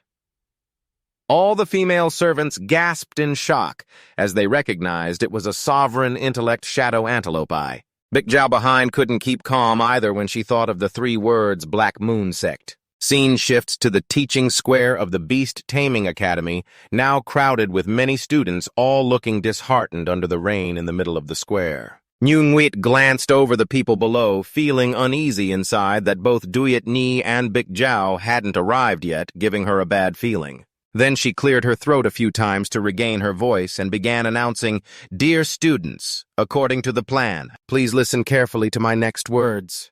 As the moon god's sacrifice ceremony, which hadn't been held for over 1,000 years, was about to begin, the students below were stunned to see the moon god's eyes constantly scanning around as the voice continued. After the moon god ceremony begins, beast tamers of the moonlight system with high potential will be chosen as battle sacrifices to please the gods. Each victory will earn unimaginable rewards, and rules will be set to determine the final winner." But before she could finish, someone's voice interrupted loudly, "The sacrifices will slay each other until only one remains alive." Nyungwit and Kimwit both lifted their eyes to the brightly shining spirit protector in the sky, who appeared with a very bizarre smile. He gleefully continued, "That person is the true Moon King of this era." Seeing that distorted face, Nyungwit immediately ordered the students, "Everyone retreat immediately." But just as she finished speaking, the spirit protector triggered an explosion like a meteor down below. The dazzling light almost illuminated the dark night. Nyungwit quickly activated her defensive skill. She looked ahead, a strong sense of unease rising in her heart. Damn, that's the combat skill of a 7-star Supreme. But her own hidden Supreme could only protect himself. The students feared that all the thick smoke and dust from the earth-shattering explosion had started to clear. The rain kept pouring, but Nuyet froze, staring at the students, who had minor injuries, amazed and speechless. Elder Kim Nguit had also come over beside her. The 2 of them shared the same question at once. What happened? The spirit protector's twisted face showed some worry as he realized the attack had been absorbed. It seemed the Moon King had intervened somewhere in the teaching area. The familiar cloak of To Luong stood silently with the students, his back turned. He remained motionless, quietly observing the situation. To Luong's gaze was like a dagger. Beside him, the spirit protector firmly stated, "Nguyet Phuong is watching me." At this moment, he also silently concluded that thanks to the battle at Nguyet An Mountain, Ho Trung Nguyet's protective skill had tripled. Unease returned as Tu Luong saw Ho Trung Nguyet's expression, but this time 40% of the shield had been shattered. If it were before, everyone would have been blown to ashes. However, he smirked proudly, thinking to himself how he had almost forgotten how long it had been since he last went crazy. Just as his train of thought was cut off, red lightning bolts appeared in the sky. Everyone panicked and shouted, "What's that?" The space was torn apart. Leading Nguyen, a woman with 2 angel wings fluttering, appeared from the void. Seeing the 7-star emblem on her chest, Nguyen couldn't help but worry, thinking, a 7-star supreme, the second 7-star Beastmaster means the opponent has at least 1 emperor. Suddenly, leading Nguyen raised her voice to scold, "What are you doing? What will happen if all these people die? Is that necessary?" The spirit protector calmly replied, "What do you understand? How can Nguyen Phuong care about the lives of these ants?" She quickly retorted harshly, "Fool. This is the territory of the Twin Moon sect. Besides, our mission is only the 2nd deputy headmaster's battle." Hearing the conversation just now, Nguyen seemed to realize that. She hurriedly asked, "Those 2 strangers wait. Is the spirit protector leading Nguyen a member of Taming? Then Nguyen asked them in confusion, 5 years ago I came to Taming to train as an exchange student and was lucky enough to witness that person's skills. Why attack us?" The spirit protector immediately turned to leading Nguyen and asked, "What should we do, my other half?" Hearing this, leading Nguyen ordered the spirit protector, "All right, I'll give you 1 minute to teach these innocent students a lesson. After that, we won't hold back anymore." The students below all scattered in panic after that statement. However, only one person calmly took a step forward amid the crowd trying to escape this chaos. Luong's stride was leisurely in the opposite direction. He was holding a phone, typing something as he approached the 2 troublemakers. He asked, "Are you from Taming?" They immediately turned around, wary eyes fixed on him. At that moment, Luong's face darkened his anger, obvious at the words not daring to show themselves. Even the Emperor doesn't dare to appear, yet still dreaming of a full retreat after causing trouble here. The next moment, Tran Tin Yen Nguyen was summoned by him. It flew straight up, surrounded by brilliant streams of energy. Nguyen and Kim Nguyen both stared in shock, quietly concluding it was a 7-star Supreme Tran Tin Yen Nguyen. At this moment, that supreme weapon entered a state of awakening. Yen Nguyen was momentarily stunned, as if silently observing the situation. The next second, her eyes flashed with dazzling light. Yen Nguyen clenched the sword tightly with both hands, beginning to gather energy, signaling a heavy destruction about to happen. But she immediately sensed something was wrong, deeply worried by her own judgment. Wait, this stance doesn't distinguish friend from foe at all. Seeing that terrifying expression of Nguyen Yen, Nguyen was even more shocked by the thought, could it be that she wants to kill everyone present? In an instant awakened, Nguyen unleashed a devastating strike towards the spirit guardian and Dan Nguyen, the heavenly maiden of light. The move emitted an intensely blinding light. Shortly after, from where she launched the attack, a thick cloud of smoke rose. The ground was also heavily damaged. Inside the dense smoke, Nguyen's coughing echoed. She sat on the ground, her body unharmed by the previous strike. She glanced at the blood trickling down her face, still surprised, yet she survived. Then Nguyen slowly stood up, looking at the deep pit before her, and concluded, "It seems the Moon King still cares about the life of his own." The 2 others were lying flat at the bottom of the pit. They struggled to utter, "There's absolutely no way to resist. Is this really Tram Tin in Nguyen?" At the edge of the pit, Luong stood proudly with his cloak fluttering. Above him hovered the awakened Nguyen. Dan Nguyen looked at him, still threatening. "But even if we die in battle, it's merely a welcoming gift for you all." The spirit guardian regained composure, continuing a warning and a final reminder, "The Emperor will soon appear before you." The next moment, the 2 began to combine their powers. The spirit burst forth heavy light, while Dan Nguyen summoned spheres around her body. Yen Nguyen noticed the abnormality, her eyes immediately blazing. She hurriedly flew over and looked straight down at them. Luong silently stood behind, observing the situation. He clenched his teeth with great concern about the current state. After 2 attacks, Ho Trung Nguyet's shield was down to 4%, no longer usable. At this time, Dan Nguyet and the spirit guardian were quietly murmuring something. Meanwhile, Luong was extremely troubled with his thoughts only 3 seconds before Tram Tin Yen Nguyet drew her blade. If they didn't stop, everyone would turn to dust. His eyes seemed about to blur as he asked himself, "What should I do?" But just then, Nguyen's eyes shone even brighter, and the next second she swung her blade forcefully forward. A crescent-shaped slash appeared instantly, cutting like a meteor straight down towards the two. Dan Nguyen froze, staring at the incoming strike. Her face darkened silently, stunned by the fragile life before her. The next moment, Nguyen's attack shook the entire sky. The light kept surging higher with such power that distant students couldn't stand firm. A male student asked confusedly, "Such a big commotion. Is that the Moon King's beast?" Suddenly, a friend behind shouted urgently, "Everyone look at that!" Suddenly, in the sky appeared a crescent moon and a full moon. The students all gasped as they realized there are actually two moons. From the thick smoke, the spirit guardian's sharp curse rang out. "Are you crazy? Why use the power to create a full moon for 5 minutes?" She gradually appeared in human form, still shouting, "Even if you rely on the evolution of the full moon to save a life, have you ever thought about how serious the consequences will be?" Dan Nguyen sat crying softly, regretfully, saying sorry. In her subconscious, she clearly felt confident it was nothing. But before she could finish, the spirit guardian harshly interrupted, "Foolish woman, right now we face the Moon King under the full moon." Their conversation abruptly stopped as their gazes both turned in the same direction. Before them, the Moonlight Rabbit appeared in a gigantic form, all thanks to today's full moon. The spirit guardian asked in shock, "Is that the moon staff, the supreme intellect?" But no matter how I look at it, something feels off. Dan Nguyen hid behind her fear, clearly showing on her face as she announced, "Moreover, Tram Tin Yen Nguyen has also become unusual." Yen Nguyen's fierce gaze had already caught their attention. A fearful question was uttered. "Could it be that we have to face both of them at the same time?" Without waiting any longer, Yen Nguyen in a rage immediately clenched both hands on the blade, then suddenly slashed at Nguyen Quang Tho's belly. Blood splattered everywhere, its body was cut in half. The scene before them made Tin Lin Thu Ho and Dan Nguyen even more shocked.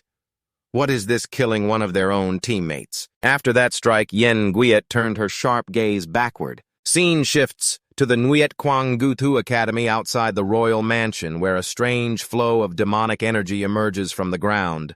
Bikdao's servants couldn't help but feel fearful in this suffocating atmosphere. Lin Chi leaned forward, looking at the summoned pets, unable to hide her contempt. She exclaimed, "What a joke, can you even last a minute?" Immediately after, Lin Chi calmly called out the name Lin Dung Yan. The large demonic pet behind her instantly shot 8 laser-like beams forward. In an instant, those deadly beams pierced through the feeble pets in front of them. The pierced spots gradually turned into large holes on their bodies. Thick smoke rose from them. In moments, the entire body of the pet had melted away. The dense smoke rising caused one servant to shout in panic, "What?" Seeing the situation, Bikdao immediately called out loudly, "Biklan. The large pet quickly appeared beside her. Lin Chi on the opposite side, satisfied with the situation, smirked and said, "Finally calling out your little prodigy, interesting." Unfortunately, once again, those high-intensity beams quickly pierced straight through the pet, accompanied by Lin Chi's greeting. "Bitch Lun is not from the Nguyen Quang system, doesn't match your attribute. That's why it's always in an untransformed state, right?" A servant immediately summoned a long-legged leopard and ordered it to carry Bikdao away. He instructed the princess, "Run to the edge of the black mist, maybe escaping outside will save you."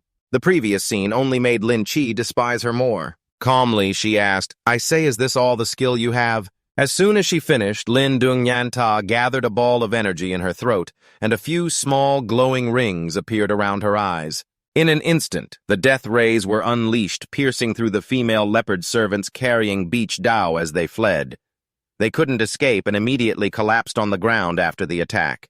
Bikdao's eyes suddenly widened, her mouth agape as she looked ahead, too choked up to say a word. Lin Chi stepped toward her, still calm and confident, threatening, "Looks like it's time to end this." Suddenly, a tiny Thiem Quangdeep slipped through Bikdao's hands, fluttering in midair. Lin Chi was utterly shocked as she saw the tiny pet. Lin Zung Yanta beside her suddenly staggered. Her legs suddenly trembled, barely able to keep balance. The next moment, Lin Chi collapsed to the ground, clutching her pale face, wondering, how is this possible?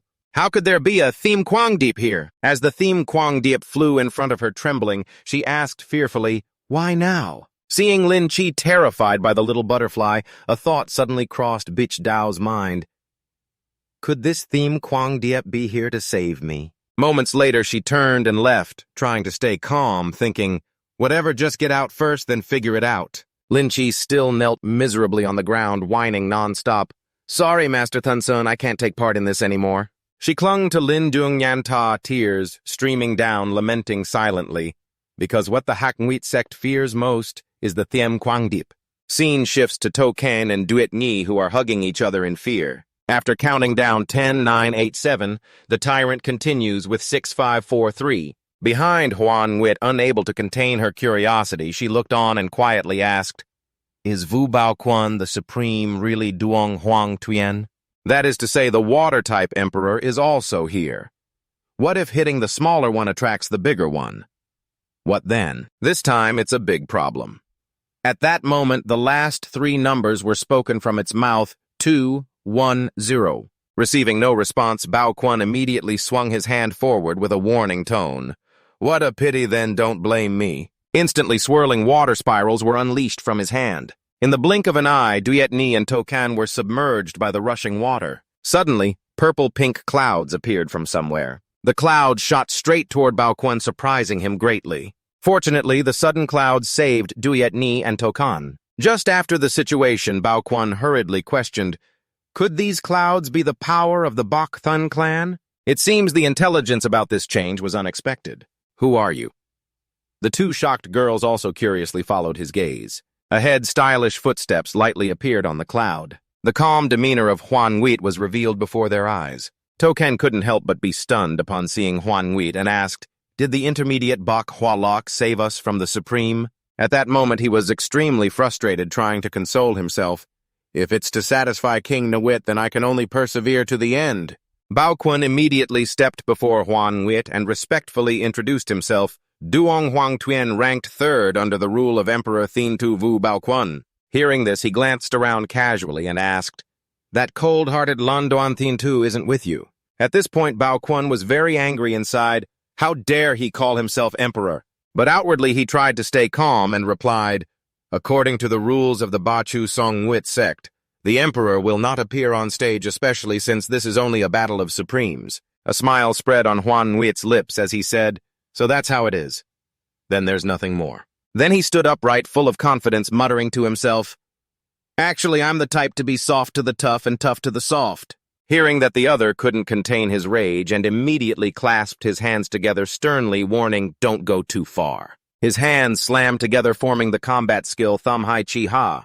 A water-filled box appeared high above with swirling torrents flowing rapidly at its base. Huang Wit, caught off guard, was instantly swept into the vast sea of water. Suddenly his body vanished from the current. Immediately after, dazzling rays of light began to gather at a spot high in the sky. In a flash, Huan Wit appeared in midair, surrounded by radiant energy beams. His appearance shocked Bao Quan greatly. "So am I like a shadow without a physical form?"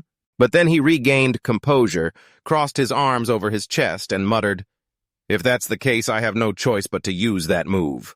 The next second, a swirling water vortex appeared atop Huan Wit's head. The ocean currents from Bao Quan's technique became more intense and violent by the moment. With each passing moment, the swirling water energy resembled a massive flood pouring down below. Not long after, the steam gradually dissipated into the void. Looking down at the deep pit, Bao Quan Mangwin concluded this time he was probably dead beyond recovery. But suddenly something caught his eyes and he couldn't look away. High above in the sky, the image of 2 moons appeared and caught Bao Quan's gaze. Inwardly, he wondered what Taming Wheat was doing, and yet he dared to arbitrarily change the shape of the moon. Then he anxiously looked around, somewhat worried. Thinking to himself, in a place with so many moonlight-type beasts, it greatly affects someone of water-type like me. But then his unease gradually eased when he remembered that the enemy had been defeated. After that thought, he calmly turned and left, still feeling irritated inside. When he returned, he would definitely demand an explanation. From behind, Bao Quan suddenly saw a long, glossy hair sweep past along with the words, "Let me say." Hearing that voice, Bao Quan immediately turned his head around. A hot female body gradually appeared due to the gathering of the moon-transformed clouds. In her transformed form, gliding over the ground, she calmly warned, "Let's wait until the full moon ends before continuing the fight. I really don't need the full moon to easily defeat you." Like hitting the limit of the tyrant in rage, it charged at her with a fist, proudly shouting, "What did you say? I want to strike during the full moon, so what?" But in just a few seconds, its smug expression completely disappeared. At that moment, the tyrant's body, along with the unfortunate rooftops, was distorted by massive antlers piercing through. Its body gradually vanished into the void. Near death, but still puzzled, it asked itself, how can this power surpass the supreme bloodline emperor? Looking at Huan Nuit's calm face, only now did the tyrant realize that here lay a supreme being no opponent could touch. Then she raised her voice, clearly enunciating each word. I really don't want to use the full moon to bully you, got it? Near death, the tyrant tried to raise its head to the sky, silently sending its final message to its master for the next cruel act. Yes, its entire body dissolved into the void, and the entrusted message came to a careful end. Not long after, the number of students coming to observe Huan Nuit grew increasingly crowded. Hearing the whispers behind her, she silently wondered if she was being too obvious. Her gaze suddenly paused somewhere, looking at the desolate scene before her. Huan Nuit quietly guessed one thing. It seemed that the Master Miu and the Moon King were both there. Then she tilted her head to one side, worriedly, asking herself what to do next. 3 minutes earlier, at the teaching area square, a devastated scene with thick dust clouds appeared on the ground. The guardian spirit and moon guide lay completely unconscious. In the distance was the dark figure of Yen Nguyen. At that moment, Yen Nguyen was completely out of control, relentlessly throwing fierce strikes. Its gaze suddenly stopped midair as if it saw something unusual. Right now, the body of the Moonlight Rabbit, which had been cut in half, was gradually regenerating. Clouds gathered around the cut area, forming its upper body. In just a moment, the Moonlight Rabbit appeared in a low-level full moon form. Crescent-deficient physique. Super-fast combat. Regeneration skills. Physical enhancement. Suddenly, it quickly perked up its 2 rabbit ears. The Moonlight Rabbit reached out and tightly gripped the blade in Im Nguyen's hand. She looked very annoyed by its action, her face clearly showing displeasure. Suddenly, the Moonlight Rabbit jumped up, carrying Im Nguyen flying hurriedly somewhere. At that moment, inside the forest near the main Nguyen Academy, a voice asked, Leader Tanson, are you sure this path won't be tracked by the Zong Nguyen sect? He slightly curled his lips in a smile, speaking very proudly. You underestimate me too much. Then he started bragging, unaware that a fierce light was descending nearby. This is top-secret information sent by an insider. There's absolutely no problem. Just as the dazzling light burst on the ground and blasted straight into Tunson's face, he froze silently. From the thick smoke, the large figure of the Moonlight Rabbit gradually appeared, still tightly holding Yen Nguyen and the weapon in its hands. Seeing that appearance, he was speechless. Mei Nguyen and Huang Tuyen beside him gasped and reported, Damn, we've been discovered by the Moon King. After a moment of silence, Tunson regained some composure. Immediately, he spoke to reassure, Stay calm. Such chaos doesn't necessarily mean it's the Moon King. Before he finished, Thunsun fell silent as he saw the Moonlight Rabbit putting its hand in its mouth, pulling something out. In an instant, the cloak fluttered like butterfly wings in the wind. The majestic figure of To Long gradually emerged from its mouth. Seeing the familiar face of the third master, the man was completely stunned and unable to move. In contrast, To Long calmly glanced over, somewhat surprised to recognize the Black Moon sect's spirit Mei Nguyen. There is also Duong Huang Tuyen. Right now, Huang Tuyen is utterly stunned with thoughts swirling. Where is this? Who am I? I am the controller of the water-type spirit beast. Why am I facing the Moon King under the full moon? Feeling a bit scared, she resolutely humbled herself and respectfully pleaded to Min Nguyen Phuong Ton. My mission is to protect the Black Moon. Than Sun has no intention of fighting you.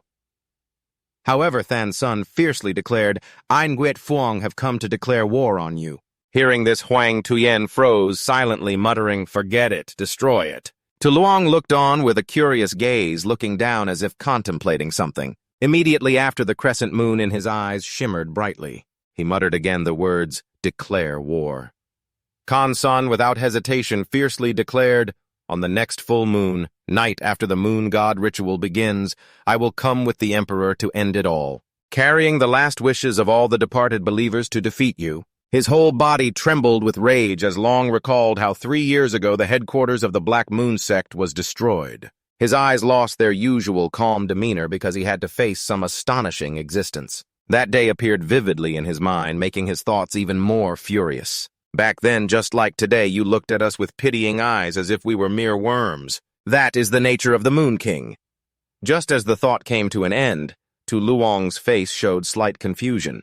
At this moment, he was extremely puzzled, wondering what he was saying inside, why his past self had no memories left, had completely forgotten.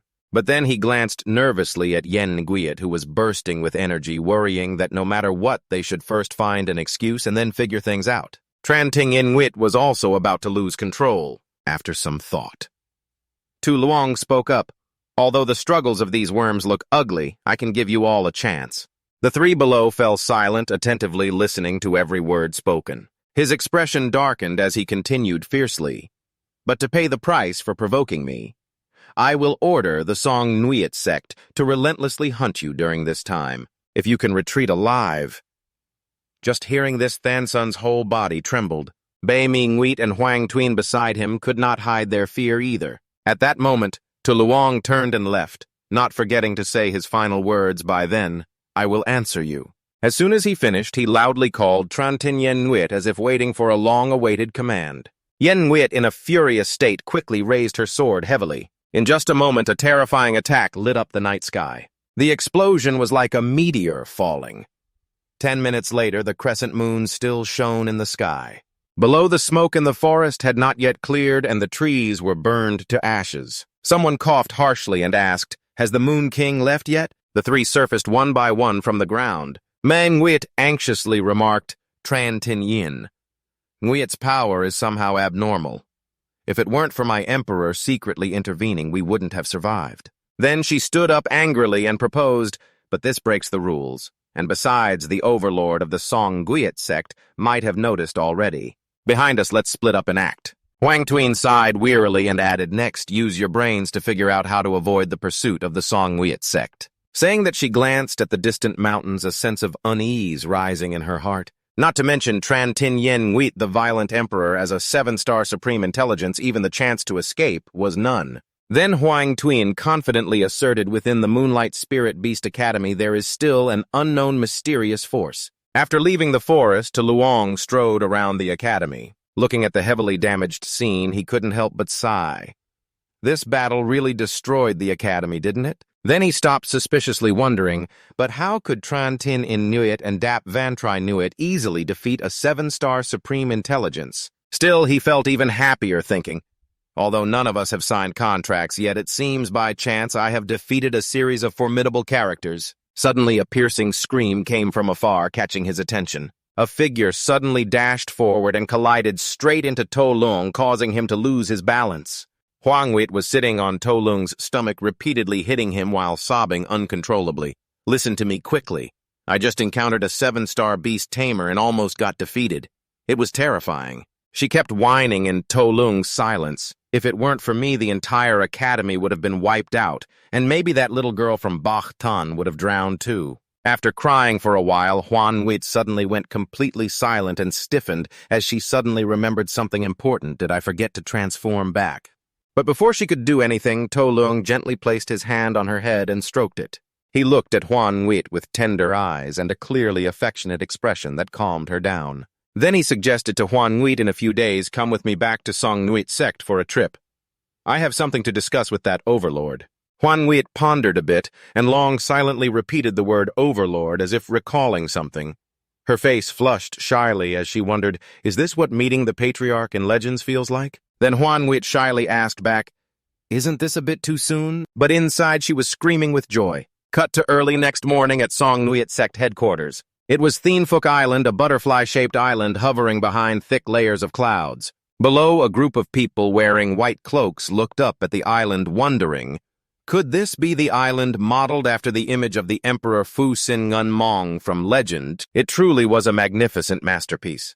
Song Nguyen sect was indeed a force comparable to Thung Nguyen Holy Sect. The only person not wearing a cloak was Dao Tio Ku from Thung Nguyen Holy Sect. Dao Nguyen Quan looked back at the group behind her and asked harshly, You haven't forgotten why we're here today, right? Then she turned back forward, speaking clearly and loudly. The treasure of the great Eastern Emperor is already inside Song Nguyen sect's headquarters. Tio Ku clenched her fists firmly and declared with determination, today, no matter what, I must get it. Not long after Tio Ku and her attendants set foot on Thienfuk Island. Seeing the scene before her, she gaped in amazement. The bustling streets filled with people and the tall buildings around made her exclaim, this place is way too lively. Tio Ku bit down on the white cloth in her hand, unwilling to accept the thought.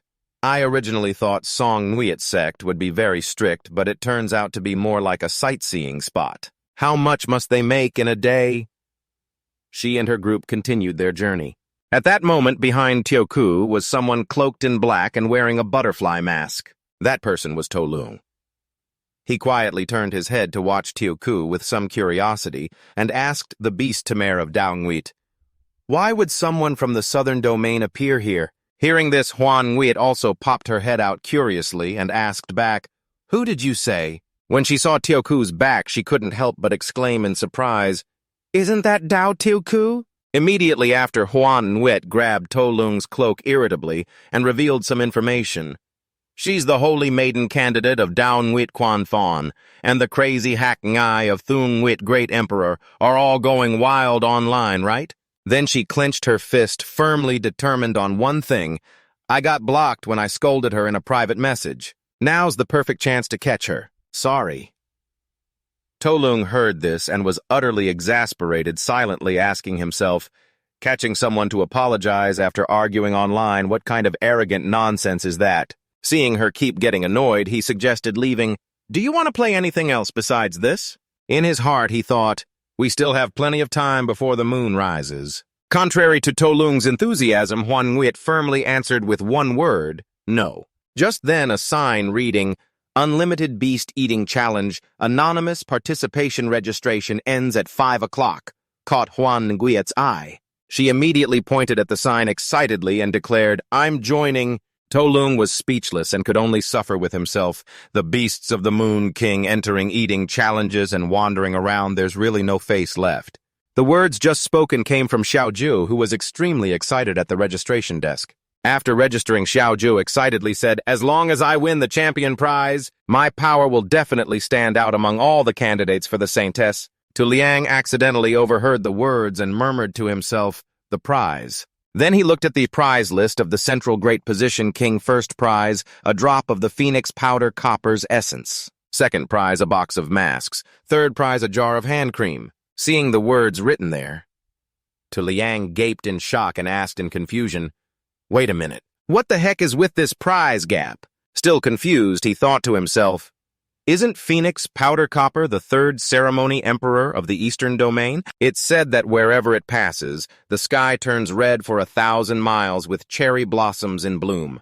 But because the electronic signals in the eastern area are isolated, very few have seen its true face." Thinking this, Tu Liang irritably said, "Whoever organized this contest dares to put the essence of an emperor together with hand cream and masks as prizes." Huan Yue was a bit surprised by his question. Puzzled, she asked back, "Isn't that what the Two Moons cult taught you all? It's to take revenge on Phoenix Powder Copper." Hearing this, Tu Liang suddenly fell silent. Then Huan Yue seriously explained that there was information online saying, "Recently the Two Moons cult seems to have collected a large number of delicacies from butterfly-shaped beasts. They have many conflicts with Phoenix Powder Copper. Didn't you know? I thought you had ordered it."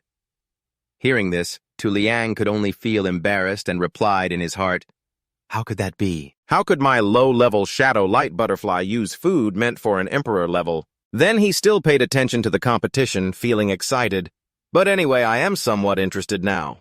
At that moment, the information board about the Moon Branch book appeared. Stage 2 new function. Consumes a certain number of draws. You can see all unlocked clues about pets. Need 5 draws to get clues about high-level beasts. Need 30 draws to get clues about mid-level beasts. Need 100 draws to get clues about supreme-level beasts. Seeing this, Tu Liang slightly curled his lips in a smile, secretly delighted after unlocking several supreme-level illustrations. The Moon Branch book had also been upgraded. Perhaps it would unlock some new interesting features. Soon after, the host took the mic and announced, "Welcome to the Beast Eating Challenge organized by the Two Moons cult. I am your host, Yueni." Yueni stood between 2 competition tables. Around her, a crowd was gathering to watch. At that moment, she excitedly said loudly, "Thank you all for enthusiastically signing up." Some people below wondered and asked each other, who would want to get caught up in the conflict between the Two Moons cult and Phoenix Powder Copper? Are these contestants really fools or actors hired by the Two Moons cult? Regardless of the whispers, the host continued explaining the competition rules. Each contestant can summon up to 2 beasts to eat, but note the contest uses supreme-level beast food. Moreover, it's a perverse spiciness only supreme-level beasts can endure. Hearing this, the 2 people accompanying Xiaozhou looked stunned, but she still looked very determined. Bright red plates of cakes were gradually displayed on the table. Hot steam rose carrying an indescribably pungent spiciness. The aroma hit the nose sharply. The pets accompanying Xiaozhou quickly couldn't bear it. Contrary to the discomfort, Huan Yue was extremely craving the spicy food in front of her. On this side, Xiaozhou was still resolute, clearly declaring, "You don't have to force yourselves. Anyway, I won't lose." Saying that, she immediately summoned her pet and left. Tianyan Fendi is a pink-winged butterfly of the fire attribute supreme level. Holding the pet in her hand, Xiaozhou glanced at the viewers with pride, thinking to herself, "Looks like even in the Two Moons cult, not everyone has supreme level." Suddenly, her eyes stopped and widened as she looked across. The scene of Tu Liang and Huan Yue standing behind 3 bright red plates of cakes surprised her. What the heck is that? That person is using a mid-level beast to enter the competition. Xiaozhou sighed in relief, full of disdain, thinking to herself that they must be hoping their beast would die bitterly. On this side, Su Liang was very serious, silently judging that, although the girl only summoned 1 supreme, if she was determined to win the prize, it definitely wouldn't be simple. He glanced at Huan Yue, who was drooling with desire, and whispered to himself that although he also had Tan Tin Yin Yue, obviously he couldn't use it this time. His eyes shone with confidence as he thought, "But I still have another trump card." Opposite him, Xiaozhou also gave Su Liang a fierce look. At that moment, Yue Ni raised the timer high and clear, announcing the competition would have only 1 round lasting 10 minutes. When the words "Start Match" were announced, both sides shot confident glances at their opponents, intense belief in victory swelling in all their hearts. Very quickly, Tianyan Fendip grabbed a spicy cake bigger than her head, opened her mouth wide to eat, and in 1 bite she chewed down a large piece. The low-level pets below were struggling, tears streaming as the spicy heat burned their tongues. Across from them, Huan Yue was eating cake after cake, thoroughly enjoying the flavor. Seeing how fast she was eating, Xiaozhou felt a bit uneasy and guessed, could she be supreme level? Then she looked arrogantly at her own Tianyan Fundiep, wondering, what era is this where you play the fake pig to eat the tiger? Then Xiaozhou shouted fiercely, "No matter what, I absolutely will not lose." 3 minutes later, all the low-level pets from the cloaked women were sprawled on the ground, unable to withstand the extreme taste of the food. Tianyan Fendip was also exhausted, panting with a swollen belly, having eaten 30 pieces. Seeing the fatigue clearly on it, Xiaozhou was shocked and had to confirm, "Tianyan Fendip can't hold on any longer." Then she glanced worriedly at her opponent. Meanwhile, Su Liang couldn't hide his surprise at Huan Yue's appetite and worriedly asked, "Can she still eat? Didn't you just eat a bunch of snacks?" "No need to force myself," she explained as she kept eating. "It's not a problem. I don't use the same stomach for snacks and beast food." Seeing Huan Yue still devouring every piece, Xiaozhou was very afraid, thinking how could she eat like that and not be affected. Then she regained her composure and silently calculated that with her 4-star beast Tamer level and summoning 2 supremes, it wouldn't last more than 5 minutes. Then she clenched her teeth, her belief in victory still fierce, but because of the Emperor's essence, no matter what she had to win. Without waiting another second, Xiaozhou shouted for her pet to appear. Qingling Yue Foch, a muscular pet with the moonlight element and supreme level, instantly appeared behind her. It didn't hesitate immediately, grabbed a plate piled high with spicy cakes, poured them into its mouth, and swallowed in an instant. Seeing that terrifying appetite, Huan Yu couldn't hide her worry and asked, "Eating like that, won't you get diarrhea later?" Now Xiaozhou had regained confidence, clenching her fists, trembling as she declared, "My amount eaten is already double this time. I'll definitely win." When the host announced there was 1 last minute left, Qingling Yue Foch had eaten 72 pieces while Huan Yue was still stuck at 34. The situation changed rapidly, but Su Liang remained calm, softly muttering that the time had come. As soon as the thought ended, he loudly called out Ho Trung Nguyet's name. Streams of water appeared from Ho Trung Nguyet, quickly spiraling around the plates of spicy cakes, icy whirlpools floating in the air, encapsulating all the cakes on the plates in moments. Outside the arena, everyone was stunned by what had just happened, quickly becoming lively. "What's going on? What just happened?" All eyes turned to the 5 empty plates on Su Liang's table. Someone exclaimed in shock. Hundreds of portions of pet food suddenly disappeared mysteriously. Xiaozhou was so shocked, she froze, stammering, This absolutely can't be." Shortly after, the host rang a bell and announced the competition was over. She reached out to To Lung and Huan Wheat, who was noticeably pregnant beside her, and excitedly declared, "The winner is this player." That declaration was like hundreds of knives stabbing into Tu Ku's heart. She collapsed to her knees, murmuring in anguish, "No!" Immediately after, Nuet Ni turned and left, her face darkening. As she walked away, she spoke quietly to To Lung. "Follow me to the backstage to receive your prize." Moments later, night had fallen, and a faint crescent moon appeared behind a nearby house. Inside, Nuet Ni handed the vial of serum to To Lung, not forgetting to ask, "Master, there are still over 10 drops of Fion Fandong's serum left in the storage. Do you want me to bring it all out?" Taking the serum in his hand, he was a bit surprised and asked back, "You recognized me?" "Bah." She began to explain amidst Huan Wiet's confusion. "At first I was just suspicious because there were rumors that recently you've been close with a white deer." Then Nuet Ni started to deliver urgent news. "But just now the clan leader woke up and told me to inform you to come to the main hall quickly to discuss something important. So that's why I officially confirmed your identity." Hearing this, although very scared, To Lung still tried to appear calm and said disdainfully, "Good that guy awakened right after the moon appeared." After inspecting it for a while, he took off the vial's cap and slowly brought it to his nose to smell the scent. Suddenly his eyes widened as if sensing something ominous. Seeing To Lung suddenly turn around, his body twitching uncontrollably, Nuet Ni worriedly called out, "Master, your body keeps twitching." In her hands were lines of information from Nuet Chi Thu. The Celestial System's non-king level Fion Fandong unlocked the reward of 50 consecutive draws. Changed the unlocking rules so that all Moonlight System beasts in sight automatically unlock the illustrated book when reading the line about the king-level beast entrenched in the eastern continent, which has existed for over 10,000 years. One of the 3 beached Tiu with nearly overlord-level combat power.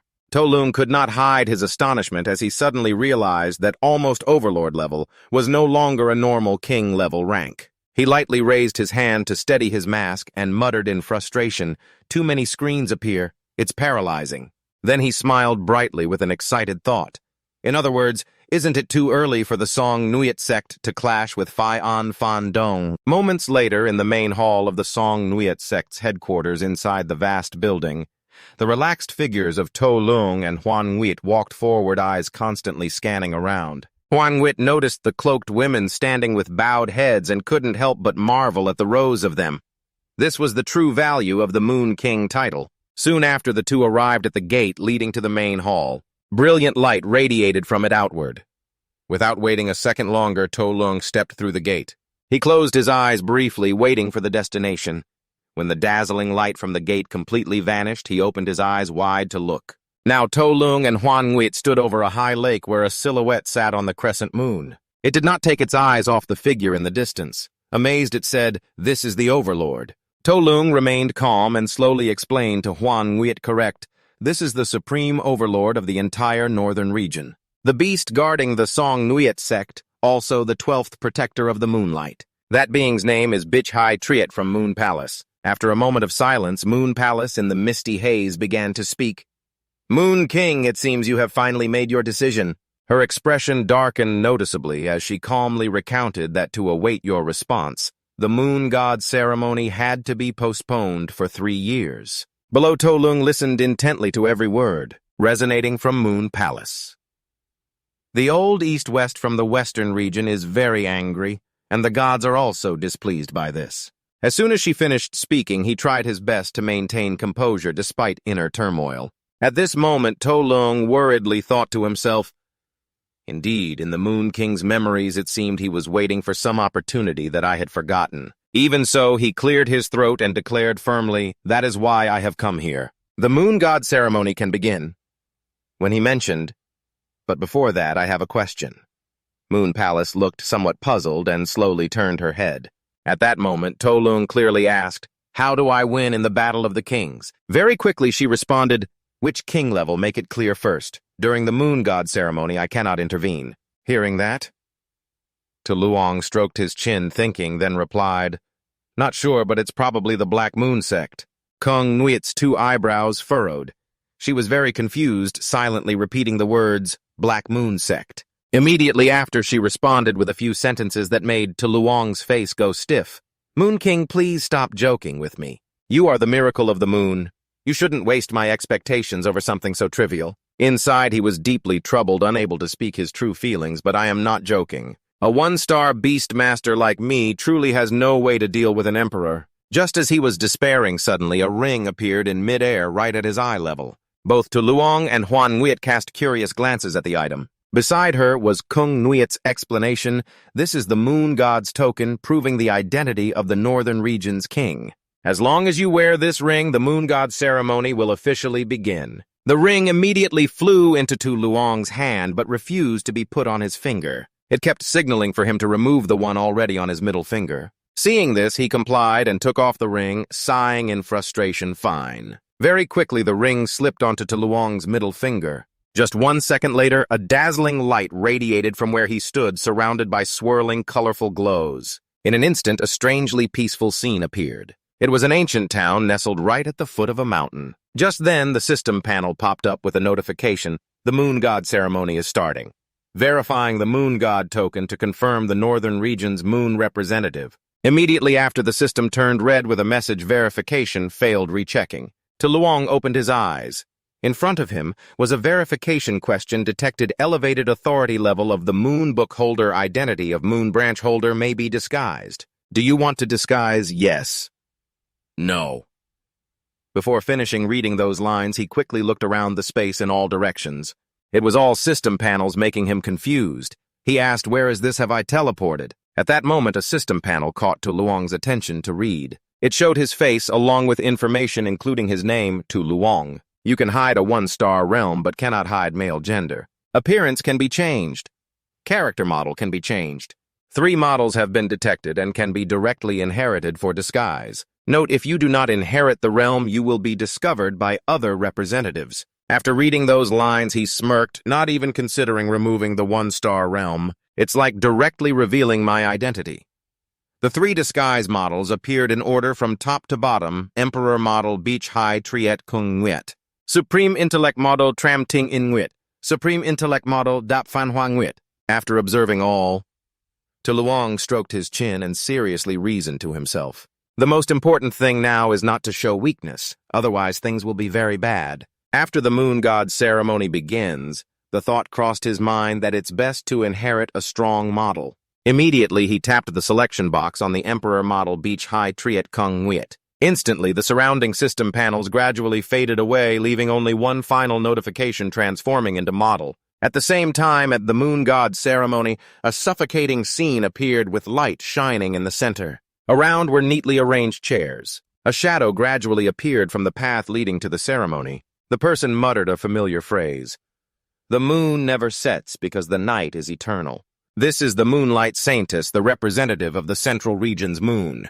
As soon as she sat down, she was briefly surprised by something opposite her. A shadow also slowly stepped forward, greeting Moonlight Saintess, long time no see. This is the Moon Emperor Thuong, representative of the Southern Region. She strode forward with a smile and said, the moon god ceremony is finally about to begin. Moonlight Saintess remained silent without replying. At that moment, a small shadow appeared. A little girl in a nightgown slowly stepped out. This is Tu Ho, the representative of the Western region.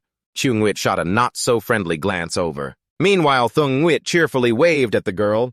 Long time no see, king of the Western region. That enthusiasm was lazily returned by Tu Ho with a simple uh-huh. After climbing onto the tall chair, the little girl closed her eyes tightly and fell into a deep sleep. Not long after, a flowing mane of hair appeared. The girl in the revealing outfit this time was Bang Dun, the representative of the Eastern region. She glanced around and said with a bored tone, "What is this? Just a bunch of women, how boring." Chiu Nwit responded with contempt. "Why is Bang Dun from the Eastern region showing up here?" The foreign objects of the Phi Nguyet Quang system only threaten the purity of the moon. She calmly sat down, a smile on her lips as she explained, If the moon god's token is on someone, I can't not come. The four had already taken their seats assigned to each region. However, there was still one empty seat left unoccupied. Bang Jun immediately noticed the empty chair and asked in confusion, "Why hasn't he come out yet? When will the next step begin?" Thung Nguyet smirked slightly and announced, "Only the northern region remains. Surely it's the Moon King." Tiu Ho had by now awakened. She looked over with a sleepy face and quietly asked, "Is it the one who caused chaos 3 years ago and kept the full moon for a whole month?" Chiung Wit sneered with disdain and quickly replied, "Just an empty reputation." No sooner had she finished speaking than slender legs stepped sharply forward. Tiu Ho and Thung Nguyet immediately turned their eyes toward the source of the sound. Chiung Nguyet and Bang Zun also couldn't hide their curiosity. A young woman's figure gradually emerged from the shadows. Upon seeing her, Bang Dun gasped in surprise. "What?" Thung Nguyet was also stunned, standing up in disbelief and shouted, "This can't be!" To Lung in the body of Bik Hai Triet Kung Nguyet strode forward before everyone as the representative of the northern region. His eyes shone with the familiar crescent moon glow. Thung Nguyet quietly followed with her gaze, still unable to believe the reality unfolding, stammering the words, "The moon gave the wrong guidance." As he began to sit down, she kept yelling, "How can the representative of the northern region not be the Moon King?" Chiung Nguyet, however, appeared much calmer. She leisurely offered her speculation. "Looks like the Moon King is just an ordinary person. There are many more suitable choices than him." After saying that, Chiung Nguyet fell silent for a moment, subtly shifting her eyes toward To Luong to observe his unusually calm expression, which made her suspicious and unresponsive inside. Could it really have nothing to do with the Moon King? At this moment inside, he was actually in great pain. He looked very adorable, so why was he so sharp-tongued? But then he regained his serious demeanor. He silently assessed that the form of Bich Hai Triet Kung Nguyet made them all uneasy. It seemed the authority of Nguyet Chi Thu was truly higher than the token of the moon god. Representatives from all 5 regions had appeared in full. At this time, the announcement was broadcast. After thousands of years, the moon god ceremony is about to begin again. The final victor will be decided by the kings. The voice echoed, making Chiung Nguyet extremely annoyed. But before the final brutal battle, the moon god seemed to want more interesting things. The announcement continued while Tio Ho was still drowsy. "So please choose the strongest sacrifice you trust. And before the soul sacrifice is defeated, the kings are forbidden from fighting each other." Bang Dun seemed to really enjoy listening to each piece of information. If the king personally massacres other sacrifices, he will lose the right to participate. Thung Nguyet ignored the words, continuously glancing toward To Lung. Finally, it is forbidden to designate a supreme beast as the exclusive sacrifice. The beast must belong to their own faction. Otherwise, a new selection must be made. After a long explanation, the call was made. "All right, now please announce your exclusive sacrifices." To Lung was currently very shocked as he suddenly realized, besides the beast in the Song Nguyet sect, did he really have any other choice? Sweat poured down your face like a shower. A feeling of humiliation rose inside. The disguise, not easy to carry out, was exposed right from the start, so embarrassing. At this moment, Bang Dan let out a long yawn, then said wearily, "So boring." Originally, the plan was to test the strength of their sacrificial beasts, but in the end, even she herself couldn't participate. Saying that, she immediately summoned her exclusive sacrificial beast. A system panel appeared right after. The exclusive sacrificial beast of the Eastern region was identified as Heavenly Void System Emperor-level Empress Ying Fen Tong. The recent scene made To Luong even more confused. Starting out at the Emperor level like this means she might have a contract with something even more terrifying. The next moment, the exclusive sacrificial beast of the Central region was identified as Moonlight System Emperor-level man Nguyen True Lock. Reading the lines on the system, you grew even more puzzled. Man Nguyen True Lock, Emperor of the Moonlight System, famous, and the symbol of the Moon God Palace. Little Hu, still half asleep, also summoned her sacrificial beast. The girl complained in frustration. So troublesome. The system quickly showed the exclusive sacrificial beast of the Western region identified as Moonlight System Emperor level First Generation Bai Than. To Luong's eyes widened in surprise. Long quietly muttered the words, First Generation Bai Than again. His feelings plummeted when he suddenly realized that the first ancestor of the Bai Than clan must have had power comparable to a supreme overlord. Thuong Nguyet still showed no reaction. Her gaze remained fixed on Tu Luong. At this moment, a prompt sounded. Please, remaining emperors, present your exclusive sacrificial beasts within 1 minute. Suddenly, Tu Luong seemed to recall something important. Right. What about the emperor who once existed in the Northern Territory, but whose whereabouts are unknown now? At least there's some connection to me. A shadowy figure with deer antlers appeared shortly after.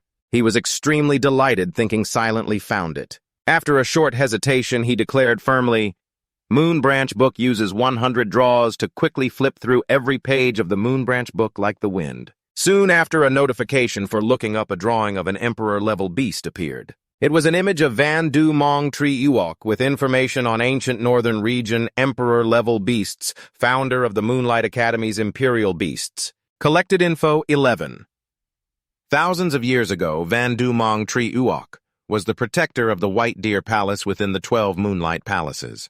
After the Moonlight Palaces were broken, it fell from overlord status to ordinary emperor level and entered a deep sleep, slumbering in seas of clouds and fog at the northern border, waiting for the moonlight to gather to awaken. Collected info 22. The 12 pieces of the Moonlight Wine Palace belong to the 12 fragments of the Moon God system. The only surviving guardian is Theme Diep, the 9th palace, Bish High Dead Palace Moon of the palace's archer. A sudden announcement sounded while Tu Luong was still dazed in the last 5 seconds. If you don't make a choice, you will be judged to have forfeited your qualification. Collected info 13. The descendant of Van Du Mong Tri Uok is named Dap Van Troy Nguyen at the Supreme Wisdom level. After obtaining the shattered Moonlight Wine Palace of the White Deer Palace, he can be promoted to Emperor level. Even now, Tu Luong was still stunned by the words before him, though the countdown numbers had already sounded 5-4. Collected info 14. The final info panel appeared, revealing that Van Du Mong Tri Uok and the host belonged to the same faction. This could be judged through this Moon God exclusive sacrificial beast. He seemed to regain hope, his eyes shining brightly as the countdown reached 3, 2, 1. Both Tu Luong and Thuong Nguyen simultaneously presented their sacrificial beasts. The first notification appeared. The exclusive sacrificial beast of the northern region was identified as Moonlight System Emperor level Van Du Mong Tri Uok. Thuong Nguyen was so shocked after reading this info that she was speechless. She hadn't expected it wasn't actually a beast. At the same time, Tu Luong's eyes widened in surprise as he realized what was going on. The exclusive sacrificial beast that Emperor Thuong Nguyen chose was at the Supreme Wisdom level. On the announcement panel appeared the exclusive sacrificial beast of the southern region identified as Moonlight System Supreme Wisdom level Shang Xuan Nguyen Nai Lak. This info suddenly reminded him of something important, and moreover, this prefix seemed like the sword sheath that Tram Tin Yen Nguyen was seeking Shang Xuan Nguyen Suong Hua Tung. At the same time, glowing rings appeared throughout the room with the announcement, the exclusive sacrificial wrestling match of the 5 has been confirmed. The Moon God ceremony is about to begin. Please enjoy. Tu Luong's body began to dissolve. This is the process of teleporting back to Xiaohu. Prepare to close your eyes and take a nap. During this process, the little girl suddenly opened her eyes wide, her face showing surprise as she realized she was waiting for the Cloud Dream memory promise. Xiaohu looked at Tu Luong, who was gradually disappearing, and exclaimed in amazement, how could it be this person? But before she could finish her sentence, the teleportation process ended and Tu Luong had returned inside the main hall. He was quite surprised by the scene before him. Just then, Gong Yue, sitting on the crescent moon, softly called out to the Moon King, then began speaking to Tu Luong.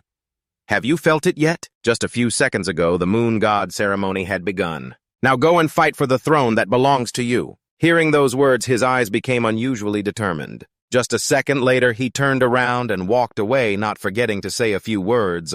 I should also prepare a little. Let's stop here for today. Gong Yue replied happily from above. Okay, next time we meet, the Moon God ceremony might have ended. The figures of Tu Luong and Huan Yi gradually faded. Gong Yu still watched them, her voice carrying a promise and hope. By then, our pact can be fulfilled. Moon King. When his presence was no longer in the main hall, she turned her back with curiosity and asked, and yet he asks me how to defeat the Black Moon? Holy mountain like it's an ant. Remembering his extremely determined face at that time, she was certain of one thing: he was delusional about his own power. Then, Gong Yue began to share her own reasoning, questioning Nuet Chi-Thu's choice out of fear of the other emperors. She slightly curled her lips into a smile, excitement clear in every word she spoke. It seems his memories have returned. How will the Moon God Palace react? Really looking forward to it.